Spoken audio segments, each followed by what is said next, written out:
Hey everyone, and welcome to Tremahia. This episode of Tremahia is brought to you by Cantor Candles. Yay! Woo! We have a few announcements to get to.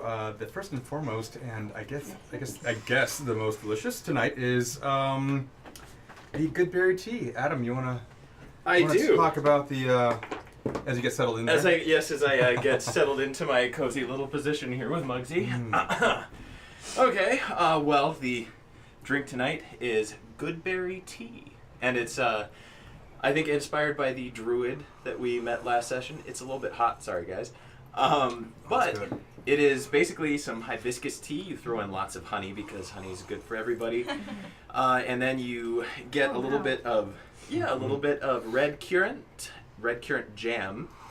Boil it up and strain it and put it in there, and then garnish it with some imaginary raspberries that were not as good as I had hoped. So thank you, grocery store. So just pretend they're nice little berries in here. Use your imagination, everyone. I know. We purchased them yesterday too. So yeah, but it's a nice warm drink if you're coming down with a little bit of a scratchy throat. You've done another. Just thank you. This is amazing. I'm glad you like it. Every single week you continue to astound me. So thank you. I really appreciate that, and this is really good. Just hook me up to an idea of this. I'm good. Roger that, Kristen. You're gonna help us out, right? I get to poke him with a needle. Marriage. She'll do it. Out of spite, just for no reason. No, blood. I won't do it. You guys, as you can see, Guillermo is still out this evening. He'll be back the next time we stream live. Or will he? Think he's just left us, just like Don Ash. Oh. He's probably watching right now going. Yep, but he's over in Hotlanta filming directing a music video. So we'll see how that comes to fruition and in the time yeah, baby. in the weeks coming up. But ATL. yeah, so just so that everyone knows, I've got a little bubble in my throat. That's an important announcement. Moving on. Next week we will not be live. We'll actually have a marathon of all of the current episodes, including Hellions, both parts 1 and 2. Woo! So we're going to have that streaming on Sunday and Saturday. So Saturday we'll start with Hellions, part 1, part 2. We'll move in through all the VODs in subsequent order as long as they are available. So if Fantastic. the oldest one disappears, we're sorry, but we just have to go with which does. Such is life. Yep. But anyway, yeah, so that's going forward. Just to let you know, we'll be back the next week with all new goodies, and I'm really excited actually, guys. I am so excited about the week following the next episode after this. I have something planned, and I'm just really excited about it. He's literally been doing this all afternoon. I have been. And he has not told us what it is. I'm not going to. You'll love it. I promise you guys at home too. You'll love it as well. Guys, it is still September, in which you can either gift. The last day. Last day of September. Yep. So you guys can go ahead and sub to a channel, any channel of your choice. You can do it for $1. That's right. You can even throw us $1, and it'll be good for 1 full month of subscription. Anyway, there's that. There's also the Twitch Prime. If you've got that, you can always sub to any channel of your choice. It can be ours. It can be anyone else's. We appreciate if it's ours. No bias. Yeah. Anything else yeah. I would just like to give a shout out to Varyanka. She Varyanka, gave me a that's beautiful it. new set of dice. They look like fire. Ooh. You can see that. They are fun. I got some really good preliminary rolls with this. So Hopefully she's found her knock on wood. Thank you Oh, very wow. much. Let's that- hope it keeps happening. So yes, In the thank you so presence much, of me, Varyanka. even. I was like, why would you do that? I have ears. All right. If there's anything else Well, to if your announce? dice starts behaving, I will use it again. We've still got a Vince bar. Hey! Yeah. Still there. I'm sure you guys know the drill by now, but thank you so much much for helping us out. It's been phenomenal. Yeah, We've just been seriously. floored. This week, the mid-tier goal is a re-roll, and we have been told very ominously that we might need some help with rolls and such. So that's why that's the mid-goal.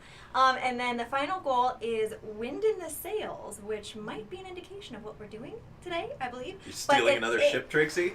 That's the plan. But depending on when we get that, or if we get that, it might be different things. So that's kind of...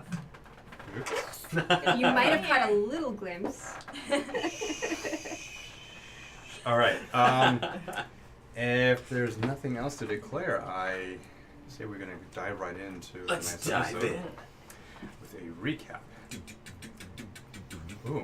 It's like that episode of South Park where they're doing the Inception spin-off.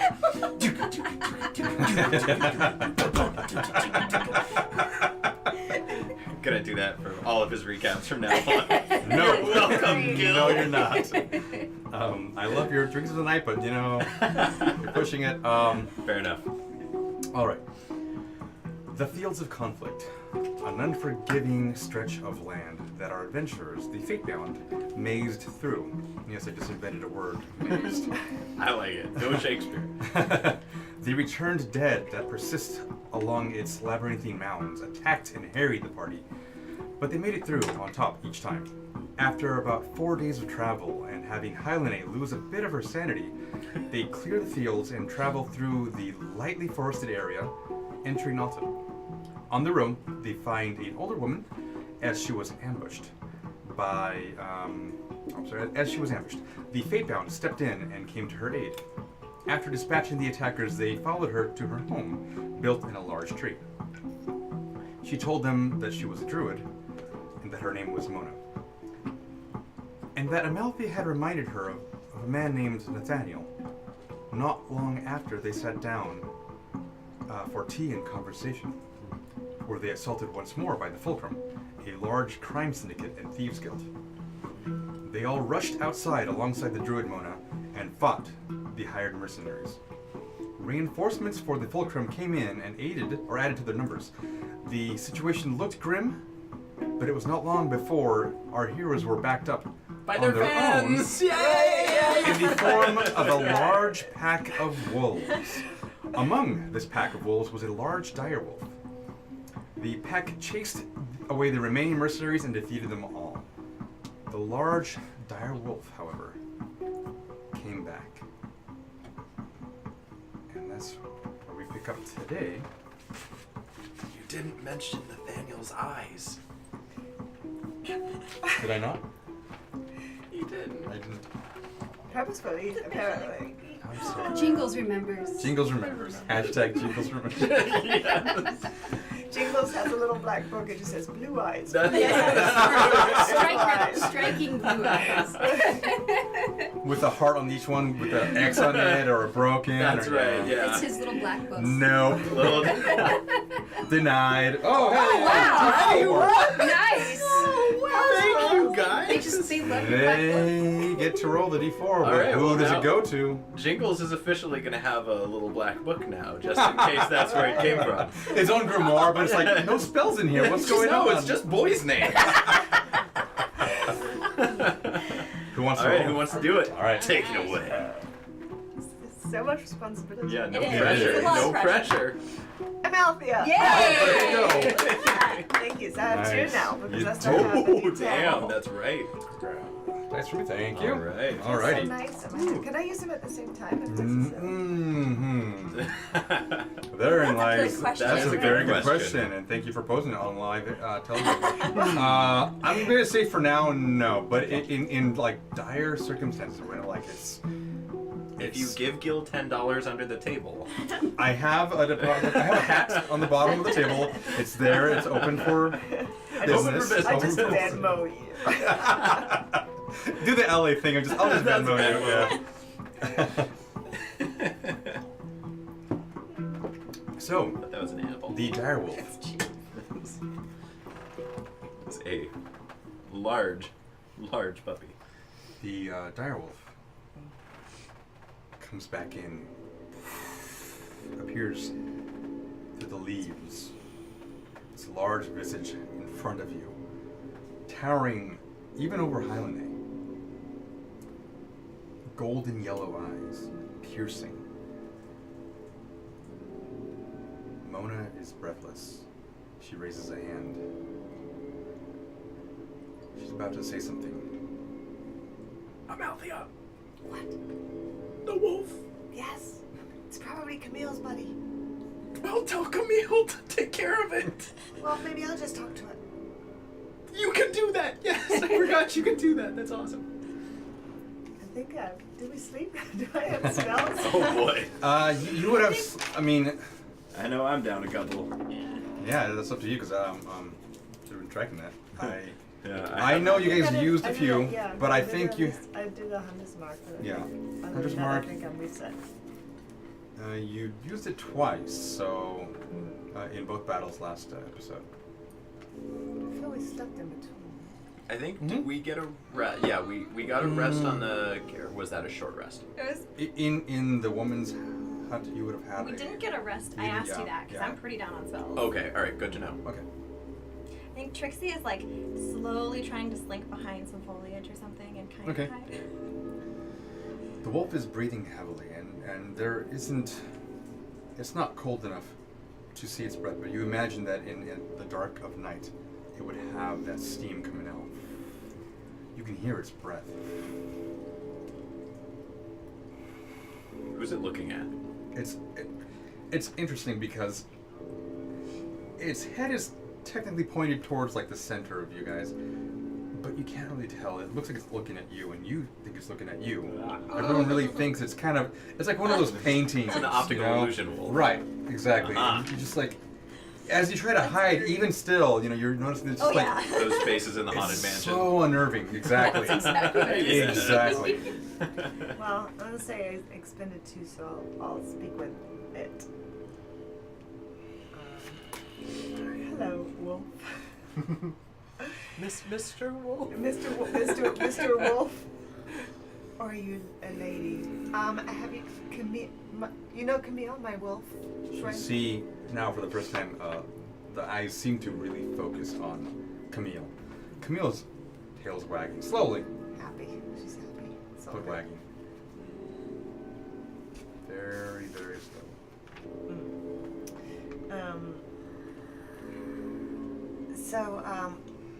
Thank you everybody for your help with this. Closes its eyes and just bows its head. And can we do anything for you? Is there something that we can do for you in return? It speaks for the first time, and it's a lot deeper than you thought. Oh. I should probably say how rude of me. I'm Amalthea. This is Jingles over there. Trixie, hi, Lene. No. Oh. How do you know us? And you see his head look up, and as I assume most of you begin to kind of like do one of those things where you're still splitting your attention, but you look up, you see a large shadow come across the entire area you're in, and a huge skyship basically parked itself right above the canopy of the trees that you're at. You see a head peek over, move back in, and a large rope ladder unfurl. Have I ever seen a skyship before? Roll a And history then check. you- Roll a history check. Bring it on. Everyone who wishes to. Oh, that's cool. Look at Oh, that. I get disadvantage on this, right? That's an 18 because you balance on the Yes, end of please. my dice. It's your mind. Natural Yep. blood. It's It's my mind. Trixie It's your readies an mind. Eldritch Blast. Okay. 14. So 18 3. plus 2. Unnatural 20. Now, I imagine when someone readies a spell, they're at least doing part of the components. They're just like sitting, Yeah. basically like a Kamehame, Yes. but they're holding, right? Okay. Holding Now- that last hot. Right, exactly. So you watch as you do that, the wolf looks back at you again, and you feel its baleful gaze just striking at you. What did you do? The rest of you see now Yeah, staring a guy, a man in a blue vest grab onto the ladder and slide all the way down. This is a rope ladder. In a cool way? Oh, definitely. It's got style points for sure. New name in the black book. All right, I'll pull out the black book. You can hear the rungs of the ladder, the wooden, the rope ladder, but the rungs are itself wooden, and you hear his boots clanking all the way down, eventually kind of slowing down right before the ground, and then he's kind of dusted himself off, and out steps a handsome Errol Flynn-looking man, short salt and pepper hair, blue eyes.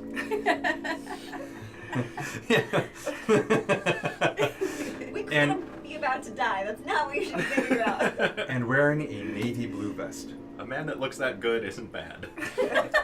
You're gonna get far in life. If we end up having quotations on our titles, that should totally.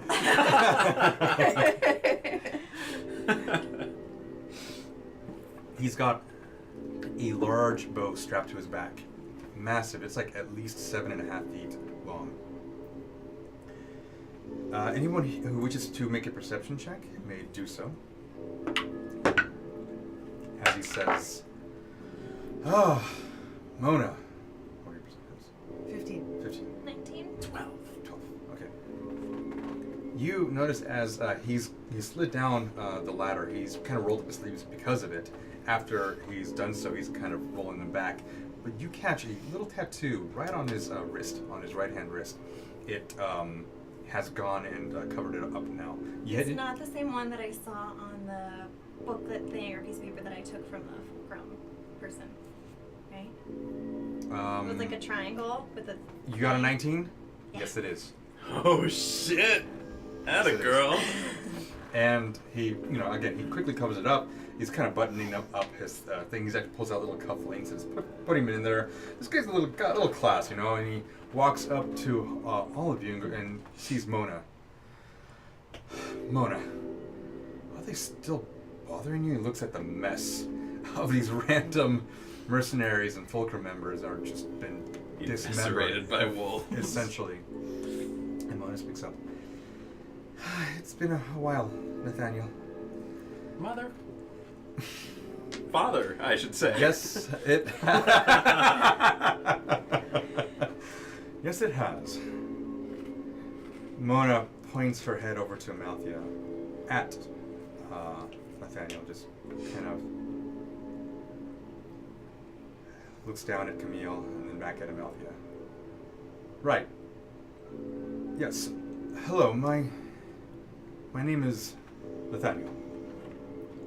Well, this is very subtly done, to say, without taking your hand. This is not how I expected the introduction to go, and Neither I. He looks around. You can hear a little bit more movement in the bushes, and a few more wolves appear from the pack that was leading the slaughter, essentially. And he looks around and says, we can't tarry here too long. We should leave. The fulcrum members will come back tenfold. Why would we go with you? Well, I offer a means of getting out, and he points to the airship. He does have a skyship. That is pretty cool. You guys, as you look back up, you see two other heads looking out. I'm just saying, Jingles is more easily persuaded in this moment.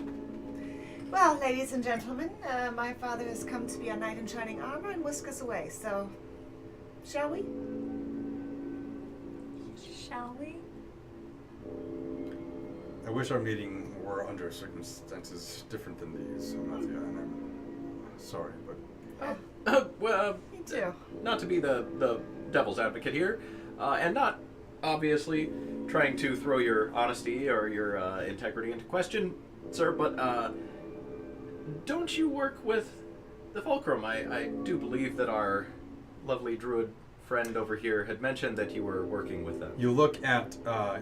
Nathaniel looks directly over at Mona, and he says, You told them? And Mona's like, well... Yes, I'm very She excited. also...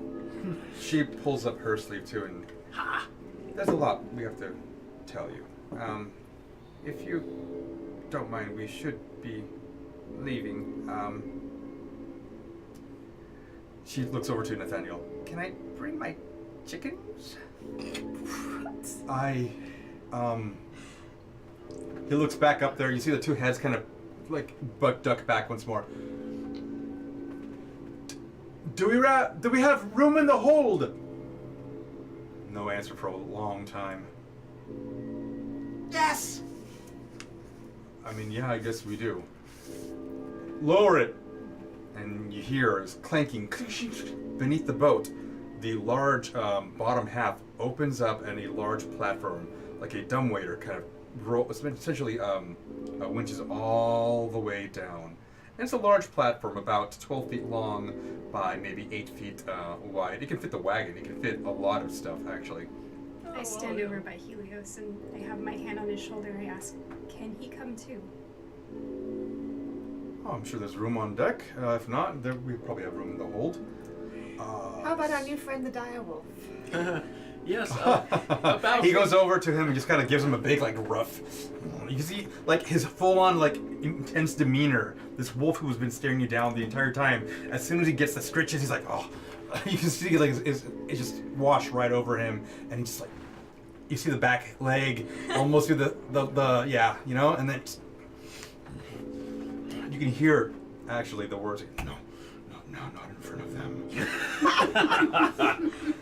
All right, big guy.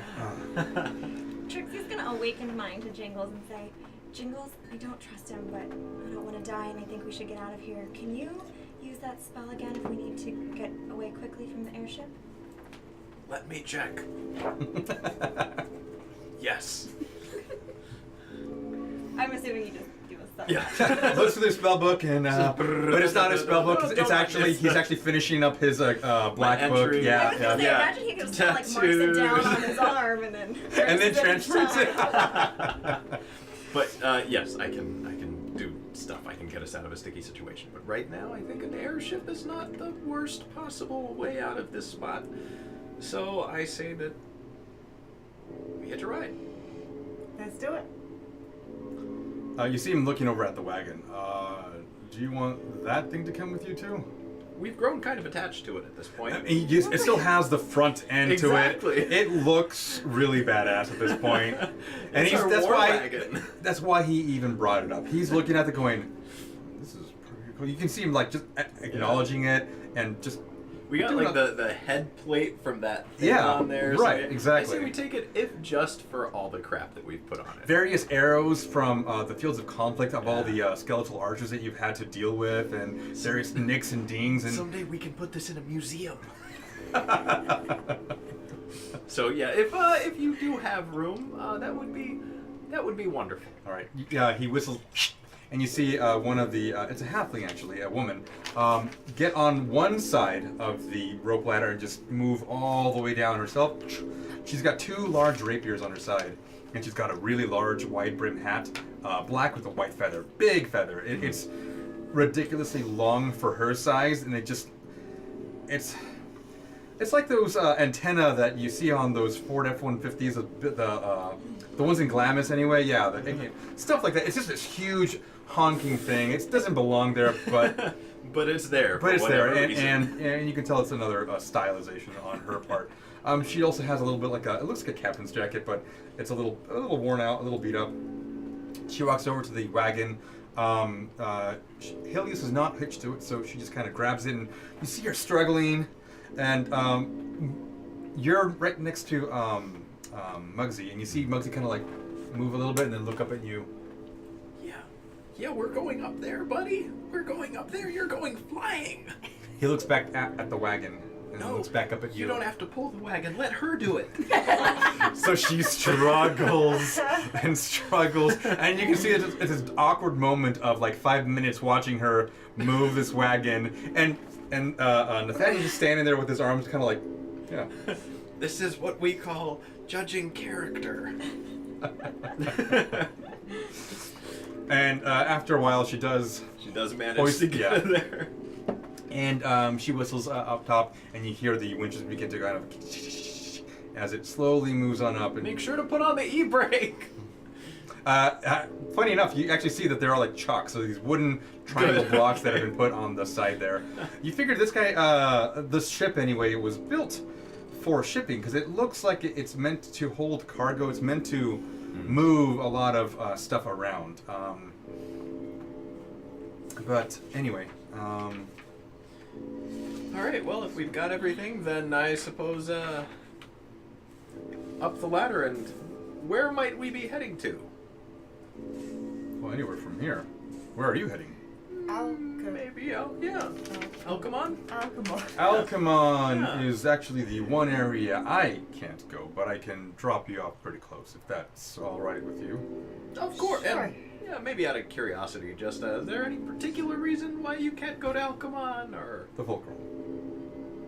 They're pretty They big out there. operate heavily in there, and that's where their headquarters are. That's where they spread from.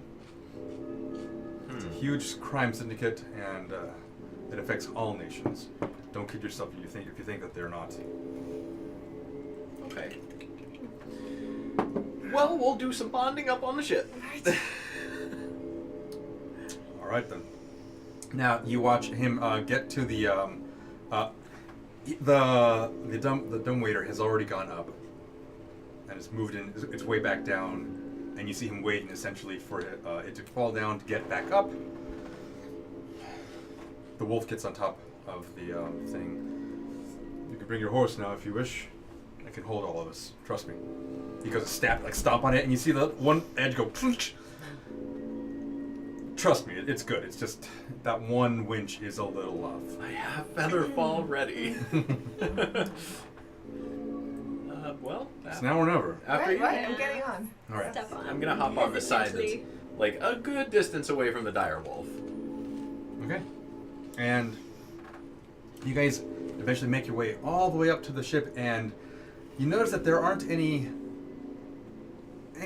engines of any kind of locomotion on this ship. It seems to be being held aloft by magic. You don't really see any kind of a large dirigible type thing. You don't see the bag. You don't see anything that's really hoisting it up. The sails are fully and you can see. Actually, go ahead and roll up an Arcana check. Yeah, I'm As gonna you're be heading- trying to figure this out. Yeah, as you guys are now inside the belly of the ship here. 21. Okay, so as you guys make your way over to the top, the top deck there, you're moving through and you see an area, and you've heard of these ships before. You've heard that they're held aloft by these lodestones, essentially large magnetic rocks that have been infused via blue crystal. They have veins of blue crystal running along, and then aided by magic, they're able to hold large amounts of weight aloft. And as you're traveling through the center to get to the very top, you notice that there are these, essentially these pylons that are holding this giant rock in the center. And it's got like actuators that are moving around depending on which way he wants to bank it. And you can imagine that that's exactly what is powering it. Yeah. That's pretty cool. All right, I'm gonna tuck that back in my mind. I'm gonna make you a flying car someday. As you're in there, as you're walking around there, you see a little gnome with goggles and glasses and whatnot. He's moving around that entire area, which we'll call the engine room. It's not, but he eyes all of you as you kind of walk up, and you see him in his like dirty clothes. He's got a lot of smudges and whatnot. It's kind of odd because there really is no oil or coal or anything down here to run him. You wonder how he got that dirty, but maybe that's just Doesn't shower. this doesn't show. Nathaniel gets up on top to where the wheel is, and eventually just goes, and you see all of the runes on the wheel light up. The sails get stiff, and you see a little blue shimmer that'll carry over from that arcane check, sorry. And you see that the sails themselves are alit. Interesting. Very, very faintly, with a blue shimmer. So the sails themselves are magical. Okay. To an effect. And you notice that it was held aloft in the position where you guys were essentially traversing. And at this point, Mona has her chickens. She's kind of put them in a corner there. It's a large coop of about like maybe 15 or so. And that's the only thing that she really cared about. Everything else she kind of left in there. And Dorian, though, did bring the large soup. Good man. And a few of the other vegetable stocks that we could She use. just went in and raided her kitchen and brought it all on the ship. With permission, of course. This is the typical house guest. Yeah. Like that's just. Make yourself at home, okay? And Did she bring her broom? oh, of course she did. Yes, absolutely. Just She want to make did. sure she didn't leave it behind, because then she would have been of note. Where's the broom, guys? I've never seen Trixie clean a day in her life. Cinderella story. And with that, the ship lurches forward, and you see it feels there's a wind, and it is catching the sails somewhat, but you feel there's another source that's kind of propelling the whole ship on its own. Now the ship itself has a triangular formation to the sails. It's got two lateral bars that make up the side sails, and the triangle or the very center mast is what essentially completes the triangle. You have the two sails on the side, and there's actually a small runner along the bottom of the two side poles there to kind of give it a little bit of extra stability. And it looks like there's rudders of sorts along the side of the boat that kind of help with the actuation, just to kind of help with the pitch and the roll and whatnot, and the yaw, if you want to go through all of them. Yeah. And it begins to move, and it's almost unnerving how little wind you're feeling compared to how fast it's traveling. It's now kicked up to about 60 miles per hour, and you expect some kind of wind resistance, something to kind of affect it, but you can hear that there isn't any wind even on the sails. There isn't any kind of feedback that you would normally get on a ship. We're on the outside. You guys are on top deck now. I'm gonna see just a small little thing. I'd like to see if I can just shoot a little firebolt off the side. Okay. Just like a little itty bitty baby firework sort of deal. And I want to see how far it goes unhindered. Okay. So you do so, and you shoot it off, and it just... And as soon as it reaches the edge of the sail of about 10 feet extra, then it begins to kind of pick up the wind and kind of just not really careen out into random space, but there is enough of a resistance that you know that there's some sort of field. There's some kind of field. Yeah. And you imagine that it's coming from the lodestone itself. Back then, they didn't know about EMFs, so they didn't care. Yeah, it's magic. Completely healthy. It's fine. So he whistles again, and you see the halfling go up to the main the wheel, and he comes back down to all of you. Well, we're a crew of 3. Let me introduce you. The gnome downstairs that you saw earlier. His name is Ockles. Ockles? Ockles. Ockles. And the lady up here, her name is Desna. She helps, she's kind of first in command, second in command after me. But, Alcamon, huh? We have some business out there, and we also hope to locate a friend who has gone a little bit wayward the past few weeks. Days. It's only been days. Time flies when you're battling.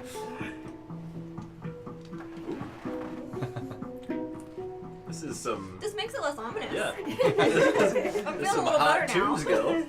You guys are, as below you see that the forest moving beneath you, right? You see various carts along the way, a traveling caravan.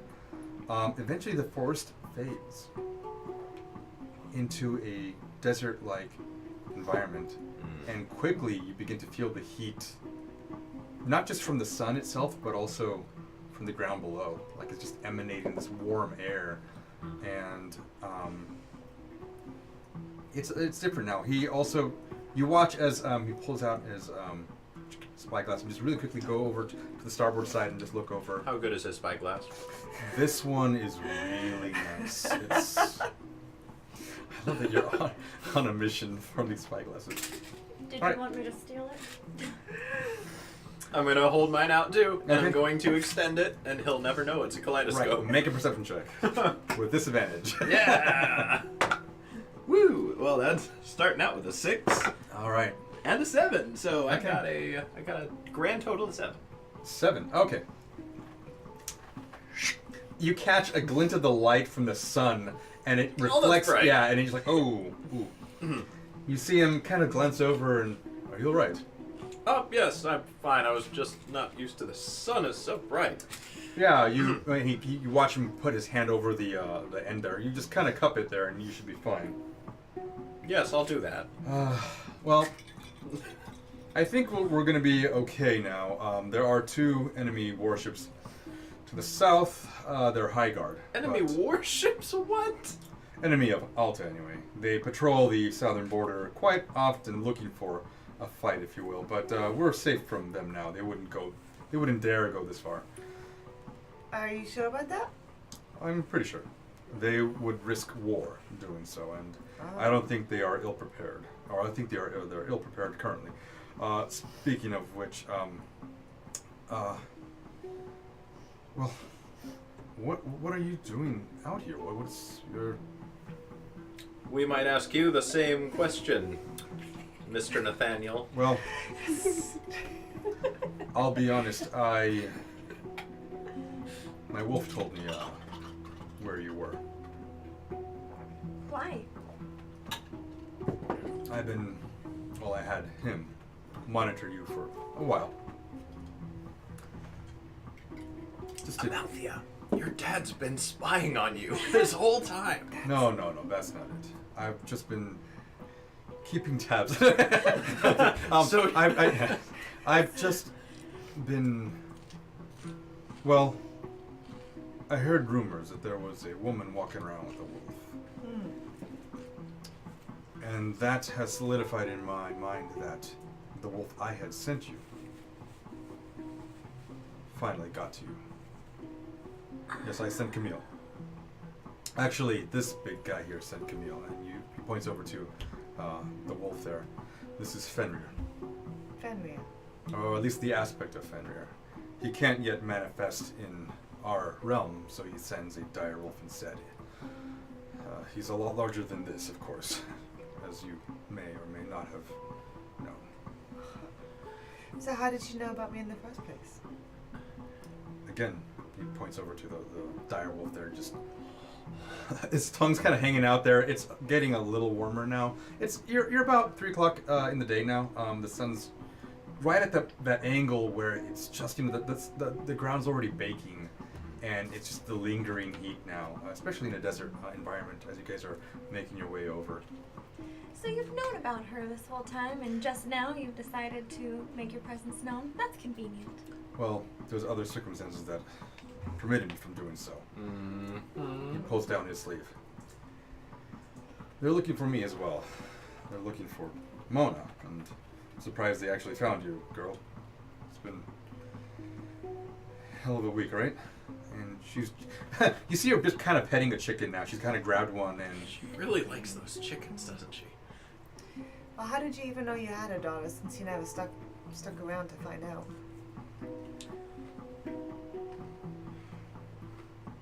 Do you wish to speak in private, or do you want to... I'm sure It's anything too that... late for that Very now. well. Very well. Very well. I was part of the Fulcrum long before I met your mother. We were told not to get involved with other people, but... Well, it turns out your mother worked for the enemy. Believe it or not. Who was the enemy? Another thieves guild. Based out of Westland. Really Mother's is kind not of- a thief. No, she was not a thief, but she did work for them. And in getting to know her, I fell in love with her. I'm sad to say that I did not go back, but again, the situation permitted me from doing so. The Fulcrum would have killed me and her instead, or her as well, and I couldn't see that happen, so. Years later, I ran into Mona here, and we were part of a very special mission. There Yeah, were she 6 told of us. She told us a little bit about that special mission.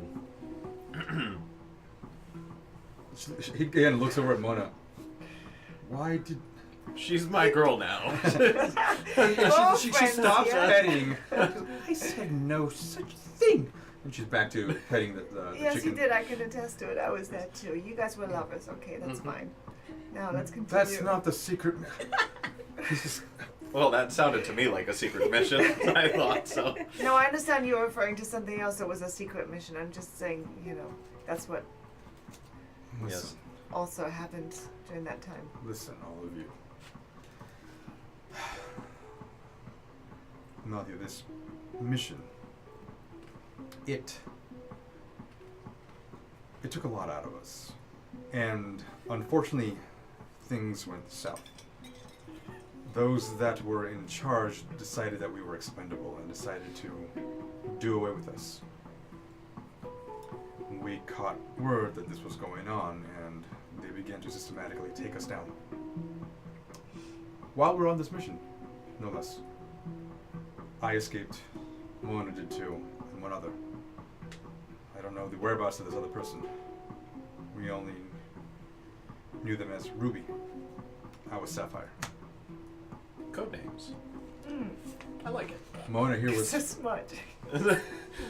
Mona here was Fox. Spelling. F-O-X. Ah, okay. Like the fox that she turned into when we were all battling the enemy, and she just kind of Yes. scampered into the woods. That's the Deductive reason. logic. Right. That's actually why we called her. I'm surprised she did that for you. That's really interesting. Mona, are you going senile in your old age? Just petting her chicken again.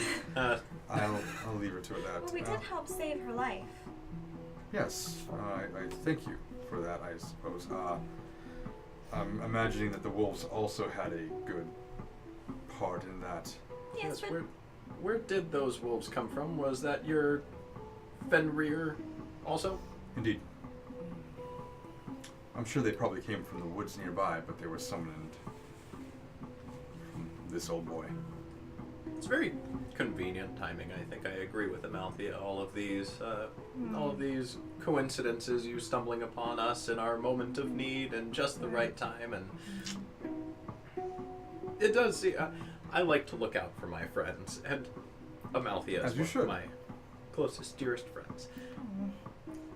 Now, I have to say, I think that you are very impressive, and I love this whole thing that you've got going on. It definitely works for you. But I have to say I'm a little skeptical. You never wrote, you never called, you never sent any other signs that you even ever knew she was alive, and here you are all of a sudden. Again, my life permitted me from doing so. Me, as a member of the Fulcrum, we were not allowed to have children. If they got word that you were alive, they would have come and hunted you down and killed you. And Fenrir couldn't have mentioned anything. Fenrir only spoke to her, what, once? Well, basically, this is what it boils down to. My dad's a thief. My mom apparently is a thief too. He's come up with a beautiful little Romeo and Juliet story so that I don't feel so bad that I was, a little sort of mistake in the night. What on about his way you? through. What have you done? What do you mean, what have I done? In your life? Done stuff? Maybe we'll talk about it another time. My cabin is open. Let's talk about what we're doing next. Hey! Yeah, so that's sad. What we're doing next is we're going to roll Yeah, the all right, go for it. D6 of Yeah, roll it. The D6 of Doom Roll it doesn't again. sound... Six of Doom. It doesn't have that, like... D6 of Doom, that's what we're calling it? I don't know. No, we're not. Opportunity. Don Ash, well, he's Well, he's gone, so re-roll. gone, so... All right. Don Ash again! Oh, good job. It's Don a Ash. D. We're summoning you, Donna. Is it? M-D-M. I rolled it well twice, kind of. I don't want to roll it Do anymore. we want to start a new Thank you, policy Amber. that if it lands on a team member, it means it can only go to the party? We may consider that. I may consider I that. think that's an awesome rule. It's not a terrible idea. But maybe there might be direct consequences for the party member who is out. Ooh. Well, that's okay. He's already almost died ditched once when us. Guillermo was out. So, Who? so Donish has already almost died once Yeah, when Guillermo was yeah, out. So maybe true. you don't want to go there. Very true. He left us. But yes, I think it might be a good idea. Where is your this place you're planning on dropping us off? Oh, well, I can take you to. Well, first of all, you're gonna need clothing. The members of excuse Alta. me? He doesn't like your clothes. No, I actually like it a lot. I I feel want like to know where- Mugsy's going to step in right next to Jingles. Hand I on like hip. this too. Yeah. The little, Yeah, yeah, exactly. the little butt just sticking The- out. Yeah. Okay. I'll let you teach him that because he doesn't know it yet. But This You will can be the pose moment. his This will arm be the and he'll moment I'll mimic kind you. of Okay, Yeah. this is how we do it. okay. And Angelina Jolie at the Oscars. and he's no. I like your vestments very much. I'm saying that the members of the Empire of Alta will know that you are outsiders. They don't take kindly to outsiders. It would behoove you to get rather some, close-minded. if not several outfits for your stay here. You know what? I've always been an outsider. I'm used to being an outsider. You know, I will tell you what I've been up to. Because I grew up in an elven town as a half-elf, bullied, picked upon, ridiculed, not allowed to play with the other children. You go, girl. I went underground a little bit, got in with the wrong crowd of people because they were the only people who would accept me. I suppose that's where my beautiful thieves' blood comes in. He kind of like thinks about it for a moment. I finally found somebody who really accepted me for me and loved me and understood me, and we went off wandering together. He was killed by a dragon, and now I'm here. Yeah, How's that? with us. My God, there is a lot to unpack there. I think we knew at least most of that, right? We knew most of that. I think. Okay. I don't know if you did. Maybe. Maybe Not the dragon I'll part. still, we did, I'll yeah. still play it off. Yeah, it's like- but we're gonna talk later. I mean, no. Judging from both of your expressions, I'm gonna say no. You didn't know that part because it's like, and the same reaction on Nathaniel's face. Just But yes, thank you, Jingles, because now finally I have these beautiful people that do travel with me, have my back, and we have each other's back, and we That's have all right. kinds of adventures. And we've done some pretty cool stuff. Let me tell you. tell me. And only a very Well, little mostly bit. what she already said. That was, I mean, I could embellish, but You were this with her is- with the dragon. You defeated a dragon. You Well, fought a dragon. no, You- this was saw a dead dragon on an island once. We did. We did. Yes. We could have Told killed that it. way cooler. That's what- Try this again. We are wandering heroes right now. We just defeated an entire cultist army, almost nigh single-handedly. Yes. All of us. We defeated. Damn it! There goes Yes, we Cracker. did. You mean the smoke to the west? That was you? Yes. Huh. We're quite accomplished. Yes, we are. Adamelthea is a very impressive warrior in her own right. So, I think that you would have been very... I can't get anything to stay in the damn plates. You would have been very impressed with her had you kept in better touch. You should be very proud of your daughter, which you I don't am. pay attention I am. to. I am very proud of you, Amalthea. I'm sorry that I couldn't be more involved in your life. I currently am on the run myself. If I get caught, well, it won't even be a trial. It'll just be straight to the noose. Well, nothing says inconspicuous like a giant floating boat. It's a merchant ship, if you haven't noticed, or have you? I guess you. Did I can't remember. I mean, with the 22 Yeah. Arcana check, and the fact that you saw the dumbwaiter kind of come down and up, you figure that it's some form of transport ship, that it's not really meant for. It's not a fishing boat. It's not a warship. It doesn't have really any armaments at all, aside from literally like 2 crossbows, flipped upside down and just like roped off at the front, and that's Ooh. it. Well, yeah, definitely. Okay, fair enough. Merchant ship. But we disguise ourselves very necessarily if we need to. And he pulls out a hat, puts it on, snaps his fingers, and his visage changes. I can be Commandant Redajo if I need to be, or Jorgen. Or a woman's face appears now. Amelia? But only if I need to. And he goes back to being himself, takes it off. Puts it in his pouch that is right onto the side of him. It's a small pouch, but it seems to fit like it's like a coin purse, if you will. But he kind of stuffs it in there and disappears completely and just latches on. It's just what I had to do over these many, many years. Anyway, well, the sun's kind of getting low now. Do you want me to show you to your quarters? They're not much. In fact, there's really no quarters. You're going to be asleep in the middle of the deck, but Dibs. on the middle of the deck, okay? Most comfortable part. It actually kind of is. If there's any kind of rocking, you will feel it less. Yep, I get less motion sick. I win. You have to be outside of it when you call it. Oh. I mean, you're there. I mean, like, the hatch for it is right there. I take 2 steps to my left. Yeah. Dibs.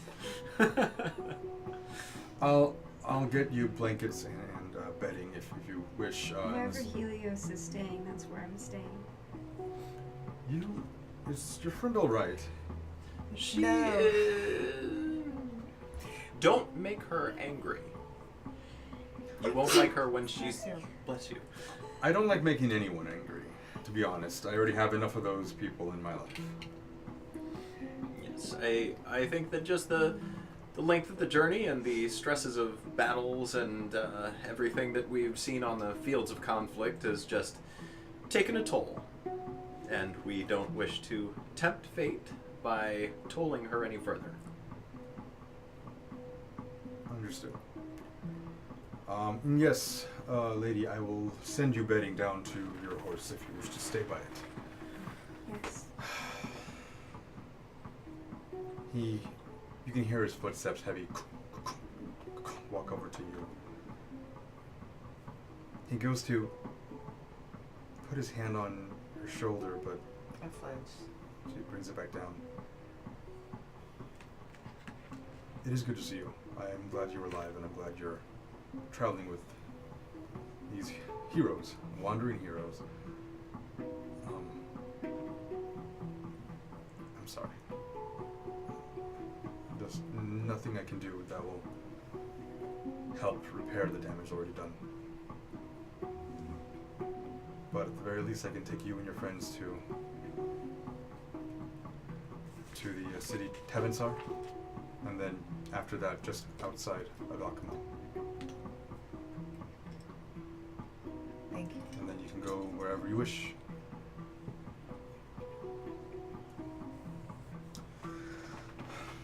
Alright then, I'm gonna be in my quarters. He looks back over at the halfling.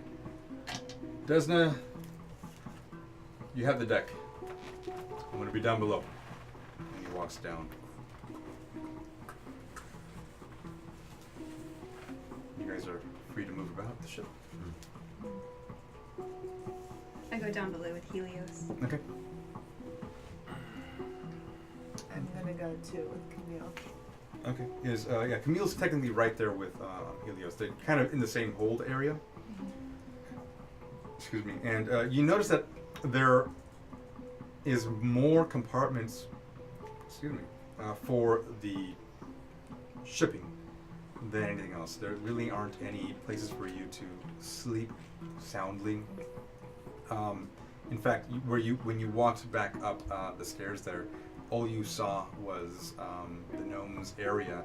And if you, with your 22, you would have also have seen a little tiny area that he kind of carved out of like a shipping crate that he just opened up and kind of curls up in there. So it is what it is, but it's a mode of transportation, and he's thankful for it. So Anyway, he's down below. You're down below.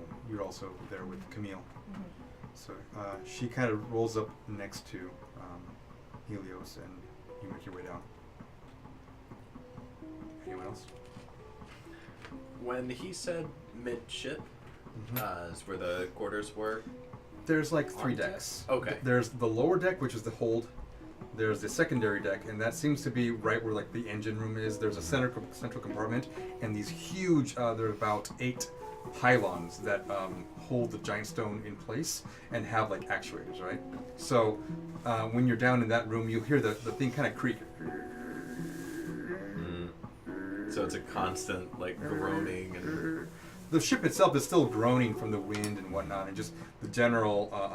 There isn't the ebb and flow of the ocean, but there is definitely some kind of movement. Like the wind on the whole moves it slightly, and you just kind of have to like go with it, you know. So there's a little bit of movement, not a whole lot. I'm gonna whisper to Jingles. Is there anyone else around us? Currently, no. Okay. Yeah, people have moved on. All you see is Desna up on top there, holding the mast or holding the wheel, and essentially just kind of piloting. I don't trust him, Jingles. I think it's awfully convenient timing that he's suddenly become involved in Amalthea's life as soon as we get that artifact. I agree 100%. I don't think that this is by chance at all. I think that there's more to this than meets the eye. I'm worried that he might know that we have an artifact. Me too. Do you think we should spy on him? Can you have your little invisible little critter? Yes. Yes, do it. Do it. Okay. I condone so we're this. going to inconspicuously kind of wander around and see if we Okay. can get a sense of where his cabin is. Okay. And then when we It's do, pretty easy. It's in the back of the ship. Actually, you know, I'll go ahead and bring it out just so that you guys know. Pretty boat. And let me clip it because It's gonna fall off. Yep, it will definitely fall off. I already did one time. So I'll just put it right there. Actually, no, I'll bring it in. So you can go to Mapcam if you want, please. So essentially, Pretty midnight boat ride. yeah. And I'll just move it forward now. So this is the boat By there. the light of the blue filter moon. The light of the moon. And at this point, yeah, it's in the back. It's below quarters, below the deck there, and the wheel is pretty much in the same plane as the whole deck. Like the whole top deck, there isn't a whole lot of like. Oh, it's just There's a little bit. I want to say like maybe 3 feet of elevation between the very back where the wheel is and the middle of the deck, and Interesting. once again 3 feet a little bit higher on the top. It's sleeker in most regards, sleeker than the ship that you were on previously on your trip to the islands of Salanak. So I would like to. Is there a good place, like if I take Camille and come back upstairs, is there a safe place where I can kind of stand on deck and just look out? sure. Yeah, I'll go ahead and put you there. And we'll have you. Kind of there. yeah. We'll just be kind of snuggled. The giant dire wolf has actually just kind of curled on top deck and is just Giving it a wide berth.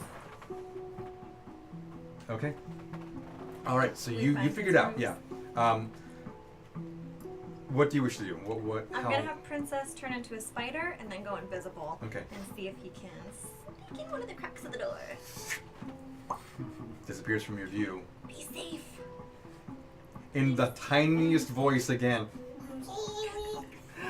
And you feel the webbing kind of like leave your finger and still attached, and you feel it almost like yo-yo off your hand. Yeah. Lifeline. Yeah, just moving down, and eventually gets its way to the bottom, and then you see the thing kind of go slack, and then scurries along.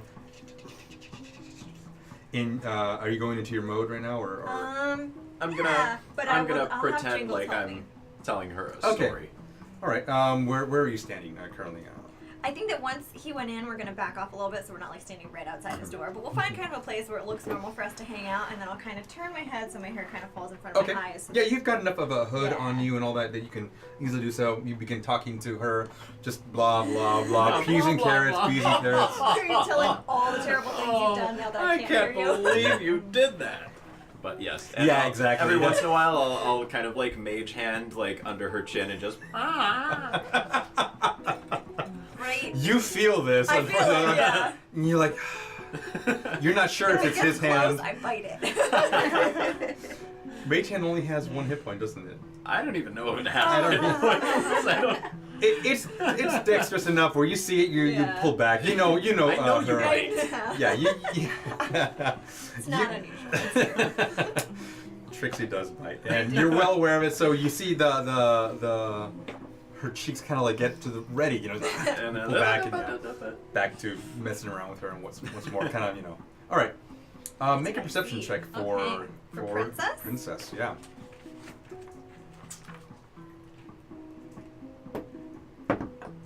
Oh, it's not good. That's a 3. 3. Yeah. Wow. Okay. She's just got stuck somewhere. The door to the captain's quarters are you. Squish. Not no. With Well, a 1.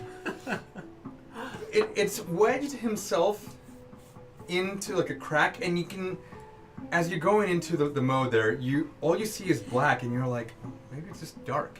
The sun is setting, and maybe there aren't any windows. But there's surely some light would have peeked in through any of the cracks, but no. And the princess comes back and goes, I think there's something in the way. It might be a shoe. I can't. That's okay. We'll figure out something later. Okay, I'll try again. I'll really. Oh, no. It's just a big smelly shoe. Yeah, don't worry about it then. Come back. You hear an audible Sorry pop. to Yeah. put you through that. It was really smelly. Just cute. Okay. Here. As a spider Back. still? I can get a nooch back. He actually will stay there. If you Okay, leave him alone, yeah. if you don't demand anything, he'll just keep as a spider. Is he You're like a right. cute spider or is he a regular He's a super spider? cute spider, but Lucas. probably. I was about to ask, is he a exactly. Lucas spider or is he a normal spider? Or is he A Sheila? Lucas spider, a Lucas spider, but he's got tiny horns and he doesn't yet know how to remove them. But because he's not good at it. But He's learning. I'm gonna roll a d6 here.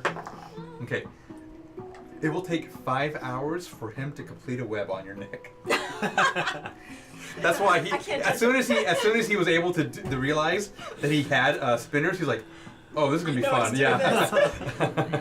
I would do the same thing. Yeah, you almost don't really feel it either. You in the day in the hot day, yeah, it tickles every now and then, but for the most part, after he's established his connecting dots, he just moves in throughout that entire area. All right, we'll just leave it like Leave it that. at that. Yeah. We'll try again later. Okay, and But be careful. I have no intentions of. Oh, that's right. My wand is still inside the inner pocket, right? right, yeah, Okay. you see, you wrapped it and you put it in your inner pocket. Correct. So I'm going to definitely keep it there, but I will also mention to Trixie that maybe we should try and stay relatively close together tonight. Yeah, I agree. I think just in case. And not just because you got the best spot on deck. It's funny though, when you guys enter go below deck, there's a big area for like the middle part of it. You have a good like 15 feet of space that you can share amongst all of you. Although you notice that Malthea and Hylene are not there. Neither is Camille, who would have kind of followed her. Helios, you know, is downstairs because he can't really fit anywhere else and really has no other means to get up there. And I heard Hylene saying that You did, that's you where should, she yeah, was going. she mentioned, she audibly spoke it. It's okay, So they maybe- need their time. Maybe we should grab Amalthea and. I think Amalthea probably has a lot to think about. You don't think she wants to vent with us? I think she did a lot of venting. She did a great job at that. Fair enough. Okay. Well, she when knows she where to find us. Okay. Well, as long as she knows where to find us, then I guess we'll just call it a night for now. Then. And I'm gonna try and have Princess stay up and watch us while we sleep. Just or watch, you know. So actually, go ahead and both of you roll perception check really quickly, just before you head downstairs. Natural 20. All right. Not a natural 20. You, on the corner of your eye, you actually see Amalthea up on deck. The sails they kind of obscure your vision, but you notice that she's up there with Camille, and they're essentially just kind of looking off into the vast moonlit desert now, as it's currently nighttime and the sun has already set at this point. The warm air still blows through your hair, and you imagine that the desert nights don't really get a whole lot of respite in regards to temperature-wise. You've heard stories that temperature does drop down drastically, but it appears that the elevation that you're currently at, it seems like it's still warm. You, just before, are you going to stay up there? Mm-hmm. Okay. Go ahead and roll a perception check for you. You can have Camille do so as well if you want. I have a 13. Okay.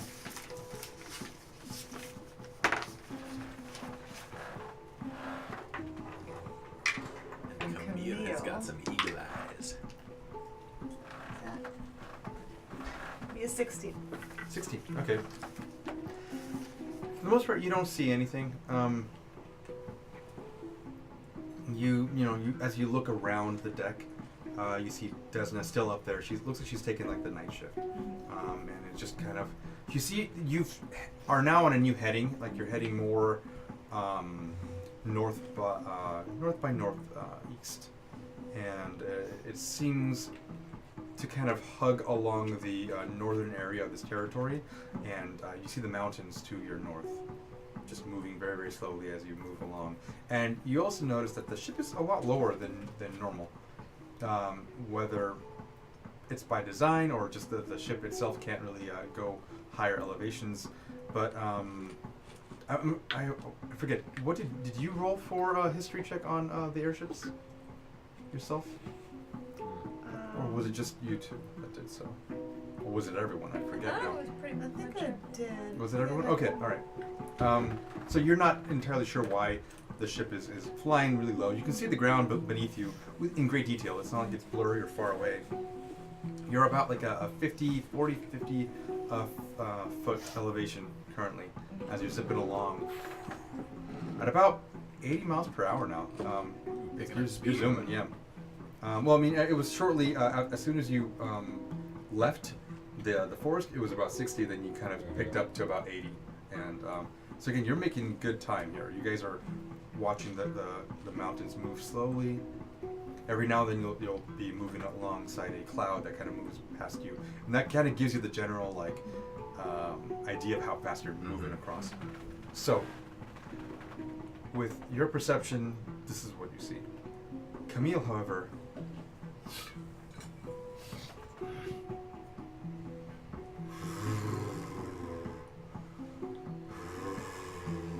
she's looking up into the sky, and that's all you essentially hear from her. Just the continual. So if I look up, I don't see him.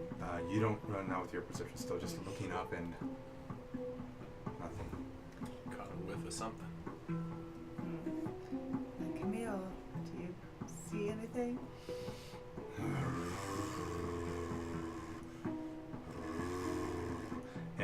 At this point, you hear what sounds like bells, like small little jingle bells. Hey. And you look back on the deck to where the sound is coming from, and you see that the large direwolf has actually around his neck a very, very, very hard to see collar with a little tiny bell, and you see the direwolf kind of like rustle up and like also do the same thing, just a lot deeper.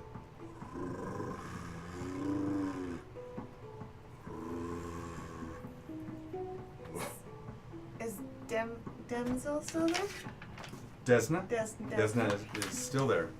So I'll go up to Desna and Okay, be you like, walk back to the deck there. yeah. Like, hey, the wolves seem disturbed by something. I can't figure out what it might be. Do you have experience with It could be a number of things, but there's a lot of things out in this desert. I'm imagining that it's... She looks down below. You see her kind of like leave the wheel for a little bit, look down.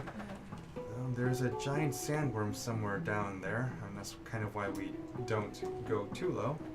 We also don't go too high to attract these crazy creatures. I think there might be some crazy creatures up there because they're looking up in the air and... Okay, if you see any kind of winged bat-like creatures, they're like dragons, but they're small. They're like wyverns. You know what a wyvern is? Smaller dragon. Raven? No, wyvern. It's a. And at this point, you hear just echoes of the night.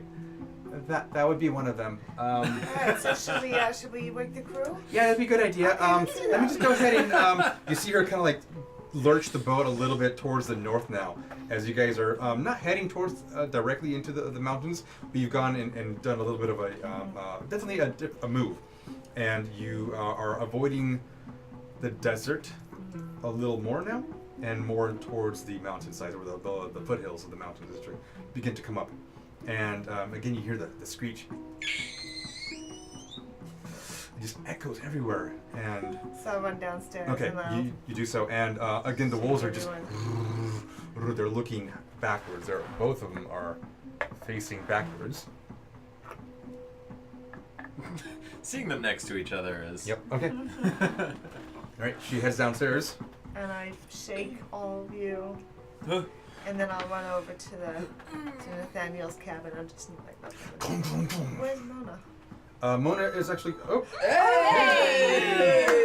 Reroll. This is gonna be important. Thank you. I'll try Oh, it. never mind. Sorry, no. I'll Highlight try it. it. I'll try it. Do it, do it, do it. And Gil can't get this one. It's me. Hey! There you go. All right. I will give you. Thank you, guys. Yeah. Just Here, in time. because your dice is fire themed. I'm gonna give you that one. All right. That'll be your reroll. My reroll? All right. Okay. Great. Awesome. Thank you, guys. And All right. at this point, you hear sound stirring up. There's a lot of clanking up on deck, and you hear Amalthi come back down. And Amona is currently next to her coop, just kind of like snoring with one of the chickens. It looks like the chicken is dead because it's not moving. It's just kind of like just She used it as a pushed. pillow. The chicken actually got somewhat. And you know that she's used it for her soup, so maybe it's kind of a. This is really dark. That's how she slaughters her chickens. It's just, I'm gonna sleep on you. It's a one-stop shop. She All loves the it to pillows, all the soup. She was Elmira as a child. And again, you knock on Nathaniel's door. You don't hear anything on the other side there. And the gnome who is currently going, oh, right, oh, okay. He just pulls up a large, it looks like a wrench. I mean, I'll help out if I need to. What's going on? There's some creatures upstairs, some winged creatures, Creatures? not dragons, but small. Oh, and like there's, small, or small, I'm not sure, but I didn't see them yet. But, You can hear now. Yeah, They sound those pretty. They things. sound pretty. Yeah, let's go upstairs Yeah. and see what we need to do about it. I think. Okay. So Mugsy, you before stay I- down here. Before you, what? Before I leave, I'm just gonna I'm gonna whisper into Helios' ear, "Stay here, my friend. Stay Okay. safe." And I'm gonna have Princess turn back into an invisible imp. Okay. The web is complete. He's done. Go to And I'm going to just tell Mugsy to stay down here and don't go with any strangers. And I will join everyone up top. Okay, you do so. And at this point, everyone go ahead and roll initiative because as you guys head now, everyone's up on deck. You see poor Desna being harried by one. Yay! Poor Desna is being harried by one right now. She's trying to use the wheel as covers. Help! At this point, this weird winged creature. Ooh. Fancy. We got platforms, baby. OMG. Does that show up? Ooh. That's super cool. You can move it forward. Yeah, can we? Yeah. There we go. Yeah. Yeah, look at them things. All right. Nice. They're floating. All right. That's their magic. Can you move? It's also because they just have wings. All right. Beauty. So, anyway, here, go ahead and give me. Where is it? 20 to. Don't even. Modify 20. Well, Finally. Whoa. Camille has a 22. 22. Wow. Who's got one up me? 15 up. Okay, I love you. 18. Camille. Thank you, And Gil, I'll be Barbara. honest, you can just keep going. I got a 2. All right, so 18. 18. What did you get then? 8. 8. Oh, And, wait a second. Wait a 2. second. No, I have a 3. That matters. It makes a difference because I rolled a 1. Because it also doesn't matter, but Really it bad. matters, and I'll put you there. That's right. Every point counts. It's true. Okay, I'm gonna roll for Dorian. I'm gonna roll for the other two just so we know where they're at. Okay. Dorian is gonna go ahead of you, Amalthea. Okay. Dorian never rolls high. It's because you always forget about him, Gil. He's getting his revenge. Did we have a short rest or anything on the boat? Not yet. No, it's getting to short rest. We did start You napping. can go ahead and use it short rest. If you want to use hit dice for this encounter, you may do so. I'm gonna do it. Yep. I'm gonna take 1 level 1 spell slot back. So you watch this larger. It looks like a wyvern, but it's also got like the scales are a little furry, and it's just a desert type of wyvern with this large like stinger on the back there, and its arms as essentially large wings. Okay, it's Camille's turn though because they didn't roll too well. Well, she can probably not reach them. No, not. Oh, okay. So currently, we have one that is that's kind of like. I'll put it right here for now, because it is technically carrying the pilot of the ship. I don't know. Can Camille hold her action? Yes. What are you waiting for something to come down, or? Well, because I feel like if she attacks, then she might get lifted. Well, I mean, all might get lifted off the thing, so I guess it doesn't matter. You're still moving along, speeding along pretty well right now. The ground is moving beneath you. Yeah, I'm just thinking if the creature takes off and Camille's like, Yeah, that's gonna you be know. it. And you watch these things, they're having trouble keeping up, but they want whatever you got, so they're just, every now and then you see them flap, flap, flap, and then kind of like dive down to kind of gain distance, or to close a distance rather. But yes, so currently it's not on the ship. there is currently one on by the wheel. It's close enough that someone could run up there and attack it. Yes, that's why I put it there right now.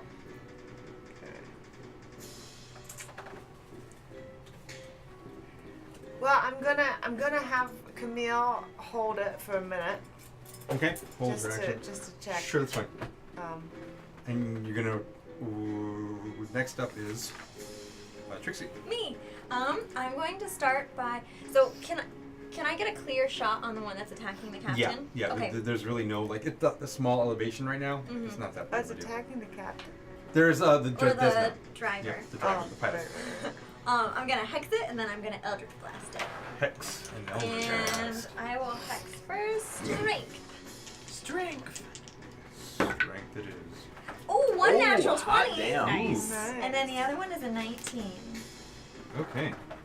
19 does hit, so go ahead and roll both. Sneak And attack the crit. I can't because it's ranged. Oh, never mind. Yeah, that's right. But Rogue. do I rock. get 2 for the hex too? Is everything? Yeah, Okay. all the dice are doubled. yep, all dice are double. Jeez, This is gonna be fun. That is a lot. playing Yahtzee over there. I know. Okay, so 6, 11, 26. Jesus. I'm Boy. sorry, 26 plus Oh, I'm sorry. 34. Oh my God god. damn. That's the highest, That's I fun. think, so far. Wow. Okay. Alright. Is that 1? Or was that 2? That's both of them. Okay. Yeah, no, that's both of them. together. Jesus. Still. My God. You watch the thing go. And that shrill, like the high-pitched Lord of the noise. Rings, the- Oh, it's very bat-like. It's Yeah. kind of a weird thing. It's almost like it's using its sonar, if you will, to find its prey. Like I said, it's got a weird hybrid. Down below, you can hear like he's putting on his pants, at this point, and he's just What? It'll take a while. Guy. It'll take a while for him to get up there. Hylene, you're next. Alright, where am I at? Knew it. You're right.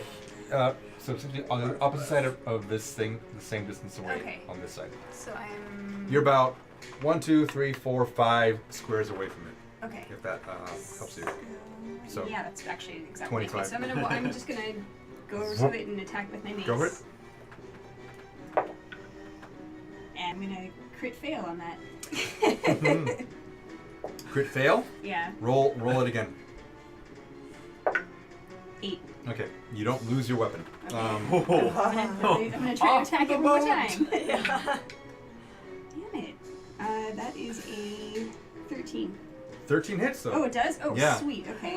Oh, thank God. Thank God. Okay, well, I'm going to expend one of my last level 1 and do a divine smite. Okay. So, Which weapon?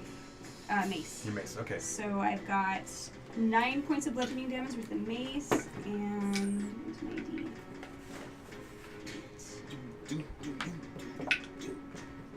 6, and that is 8 points of radiant damage. 8 points of radiant. Nice. You watch her giant mace, and you've seen her put up before, but just the glow of the smite damage illuminates the entire deck for a moment, and as soon as it strikes, it leaves the mace itself and just embeds into this creature. Nice. It is now Dorian's turn. He is essentially going to basically make his way right up there and goes, "What is going? Oh my gods!" And he begins to take out his mace, and he's gonna rush over there. He's not gonna make it. Not from back there. He can get to right around there. Okay. But you can see him just get ready, just almost there. He is actually going to, you know what he's going to do? He's going to bless you. So, He gets a couple more people though, right? Doesn't he? yeah, he gets Yeah. 2 more people, I think, total. So, But he decides not to. Yeah, I know. Come on, Dorian. Jingles, I will also bless you. Yes. So plays favorite. He does. You give him a compliment. He likes compliments. He also likes that you like him. He doesn't know. It makes life easier. Although he recently found out a You may have little speculation. Yeah, speculation. Okay. Jingles is so subtle. And Amalthea. Yes. Those 3. So, Oh. you're gonna get basically whenever a target makes a roll or a saving throw before the spell ends, the target can roll a d4 and add that number, roll to the attack or saving throw. So it's just an extra little bonus there. Much like our first little tier there, little mark there. yeah. That's Okay. right. Okay. So Where's when my every D4? time I do an attack roll, I do the D4 extra as well. Yes. No. No, just the D20 roll. I don't believe Yeah, Right, so right, for the right, attack, yes. just Yeah, not the yeah, damage. Yeah, not Yeah, damage, yeah. correct. There you are. Okay. I thought I lost you. Okay. Matthew, it is your go. Yes. Okay, so I'm gonna walk up to it and I'm gonna do my chain and hook. Yes. That counts as a Vicious. 1. Can I do that and then do with the dagger as well? Yeah. Okay. We'll that. So I'll do the chain hook first. Oh, speaking of, I'm sorry, everyone. I actually got We your have man. a chain hook. Yes. Ooh. So, currently, you have the other scroll too. Yes. You have one of these. These are beautiful. Ooh. got your hook here. So this is what the rules are for your hook. Thank you. I have 2 of these too. It's first edition. Sorry. It is first edition. Spear of Conflict. Oh, nice. And the studded armor of conflict. There's a little signature spot there when Yay! you fully When I- you get it. I'll sign it off, like homework. You got homework? I feel like there's not a lot of trust in me or something. Oh yeah, you built so much of that. When I was designing, I'm like, ooh, that looks like it. I'll do that. I'll put that in there. Why not? Sure. Okay. So go ahead and roll for your meat hook. Okay. So quick question. Yeah. Because it says roll a d6 plus 1, and then that's That's still damage. plus. Yeah. plus So dexterity. yes, plus this. Okay, Yes, okay. correct. So yes. Okay.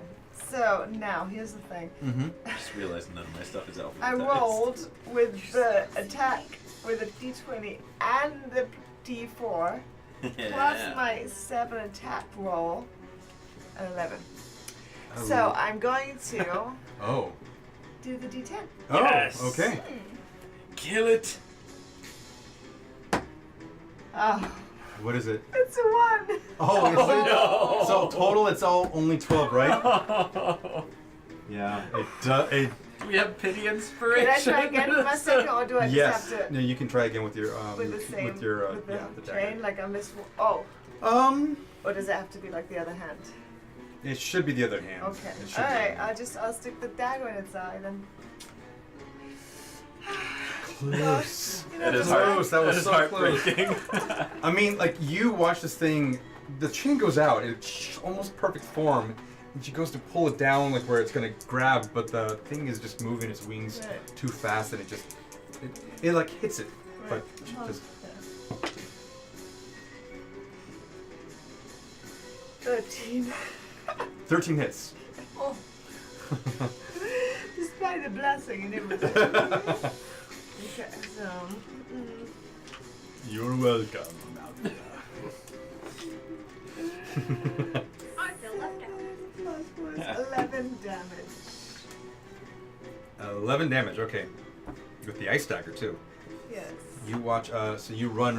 Where are you? You're right there. You run up, and there's a cold area that appears right in front of it. Its form. It's like its wing. Its leathery membrane just ices up for a moment, and then begins to thaw out. It is now the druid's turn. She's going to see if she wakes up. Just gonna throw a chicken at it. Okay. You don't know if she did or not. But Jingles, you're up. First, I'm going to, with great sorrow in my heart, hand you the Yes. Handy that's haversack. Right, the handy haversack. Danesh destroyed. I think he owes you a haversack. But Jingles is going to see both of these wyverns are still up, right? Mhm. They are still there, so he is going to start working this technique that he's done a couple of times now, and he is going to snap his fingers, put both of his hands together, and then twin spell, twin fire bolts. All right. One at each wyvern. Cool. Go ahead and roll. That is a 14 14 plus, 14 plus 7. So that one is a 21.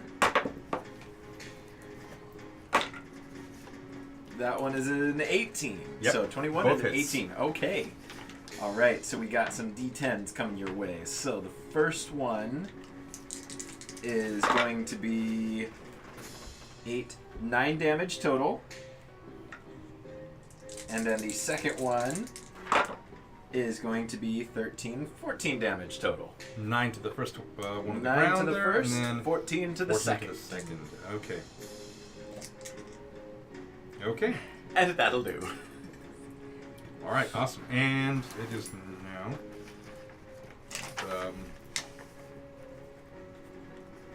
The Wyvern's turn.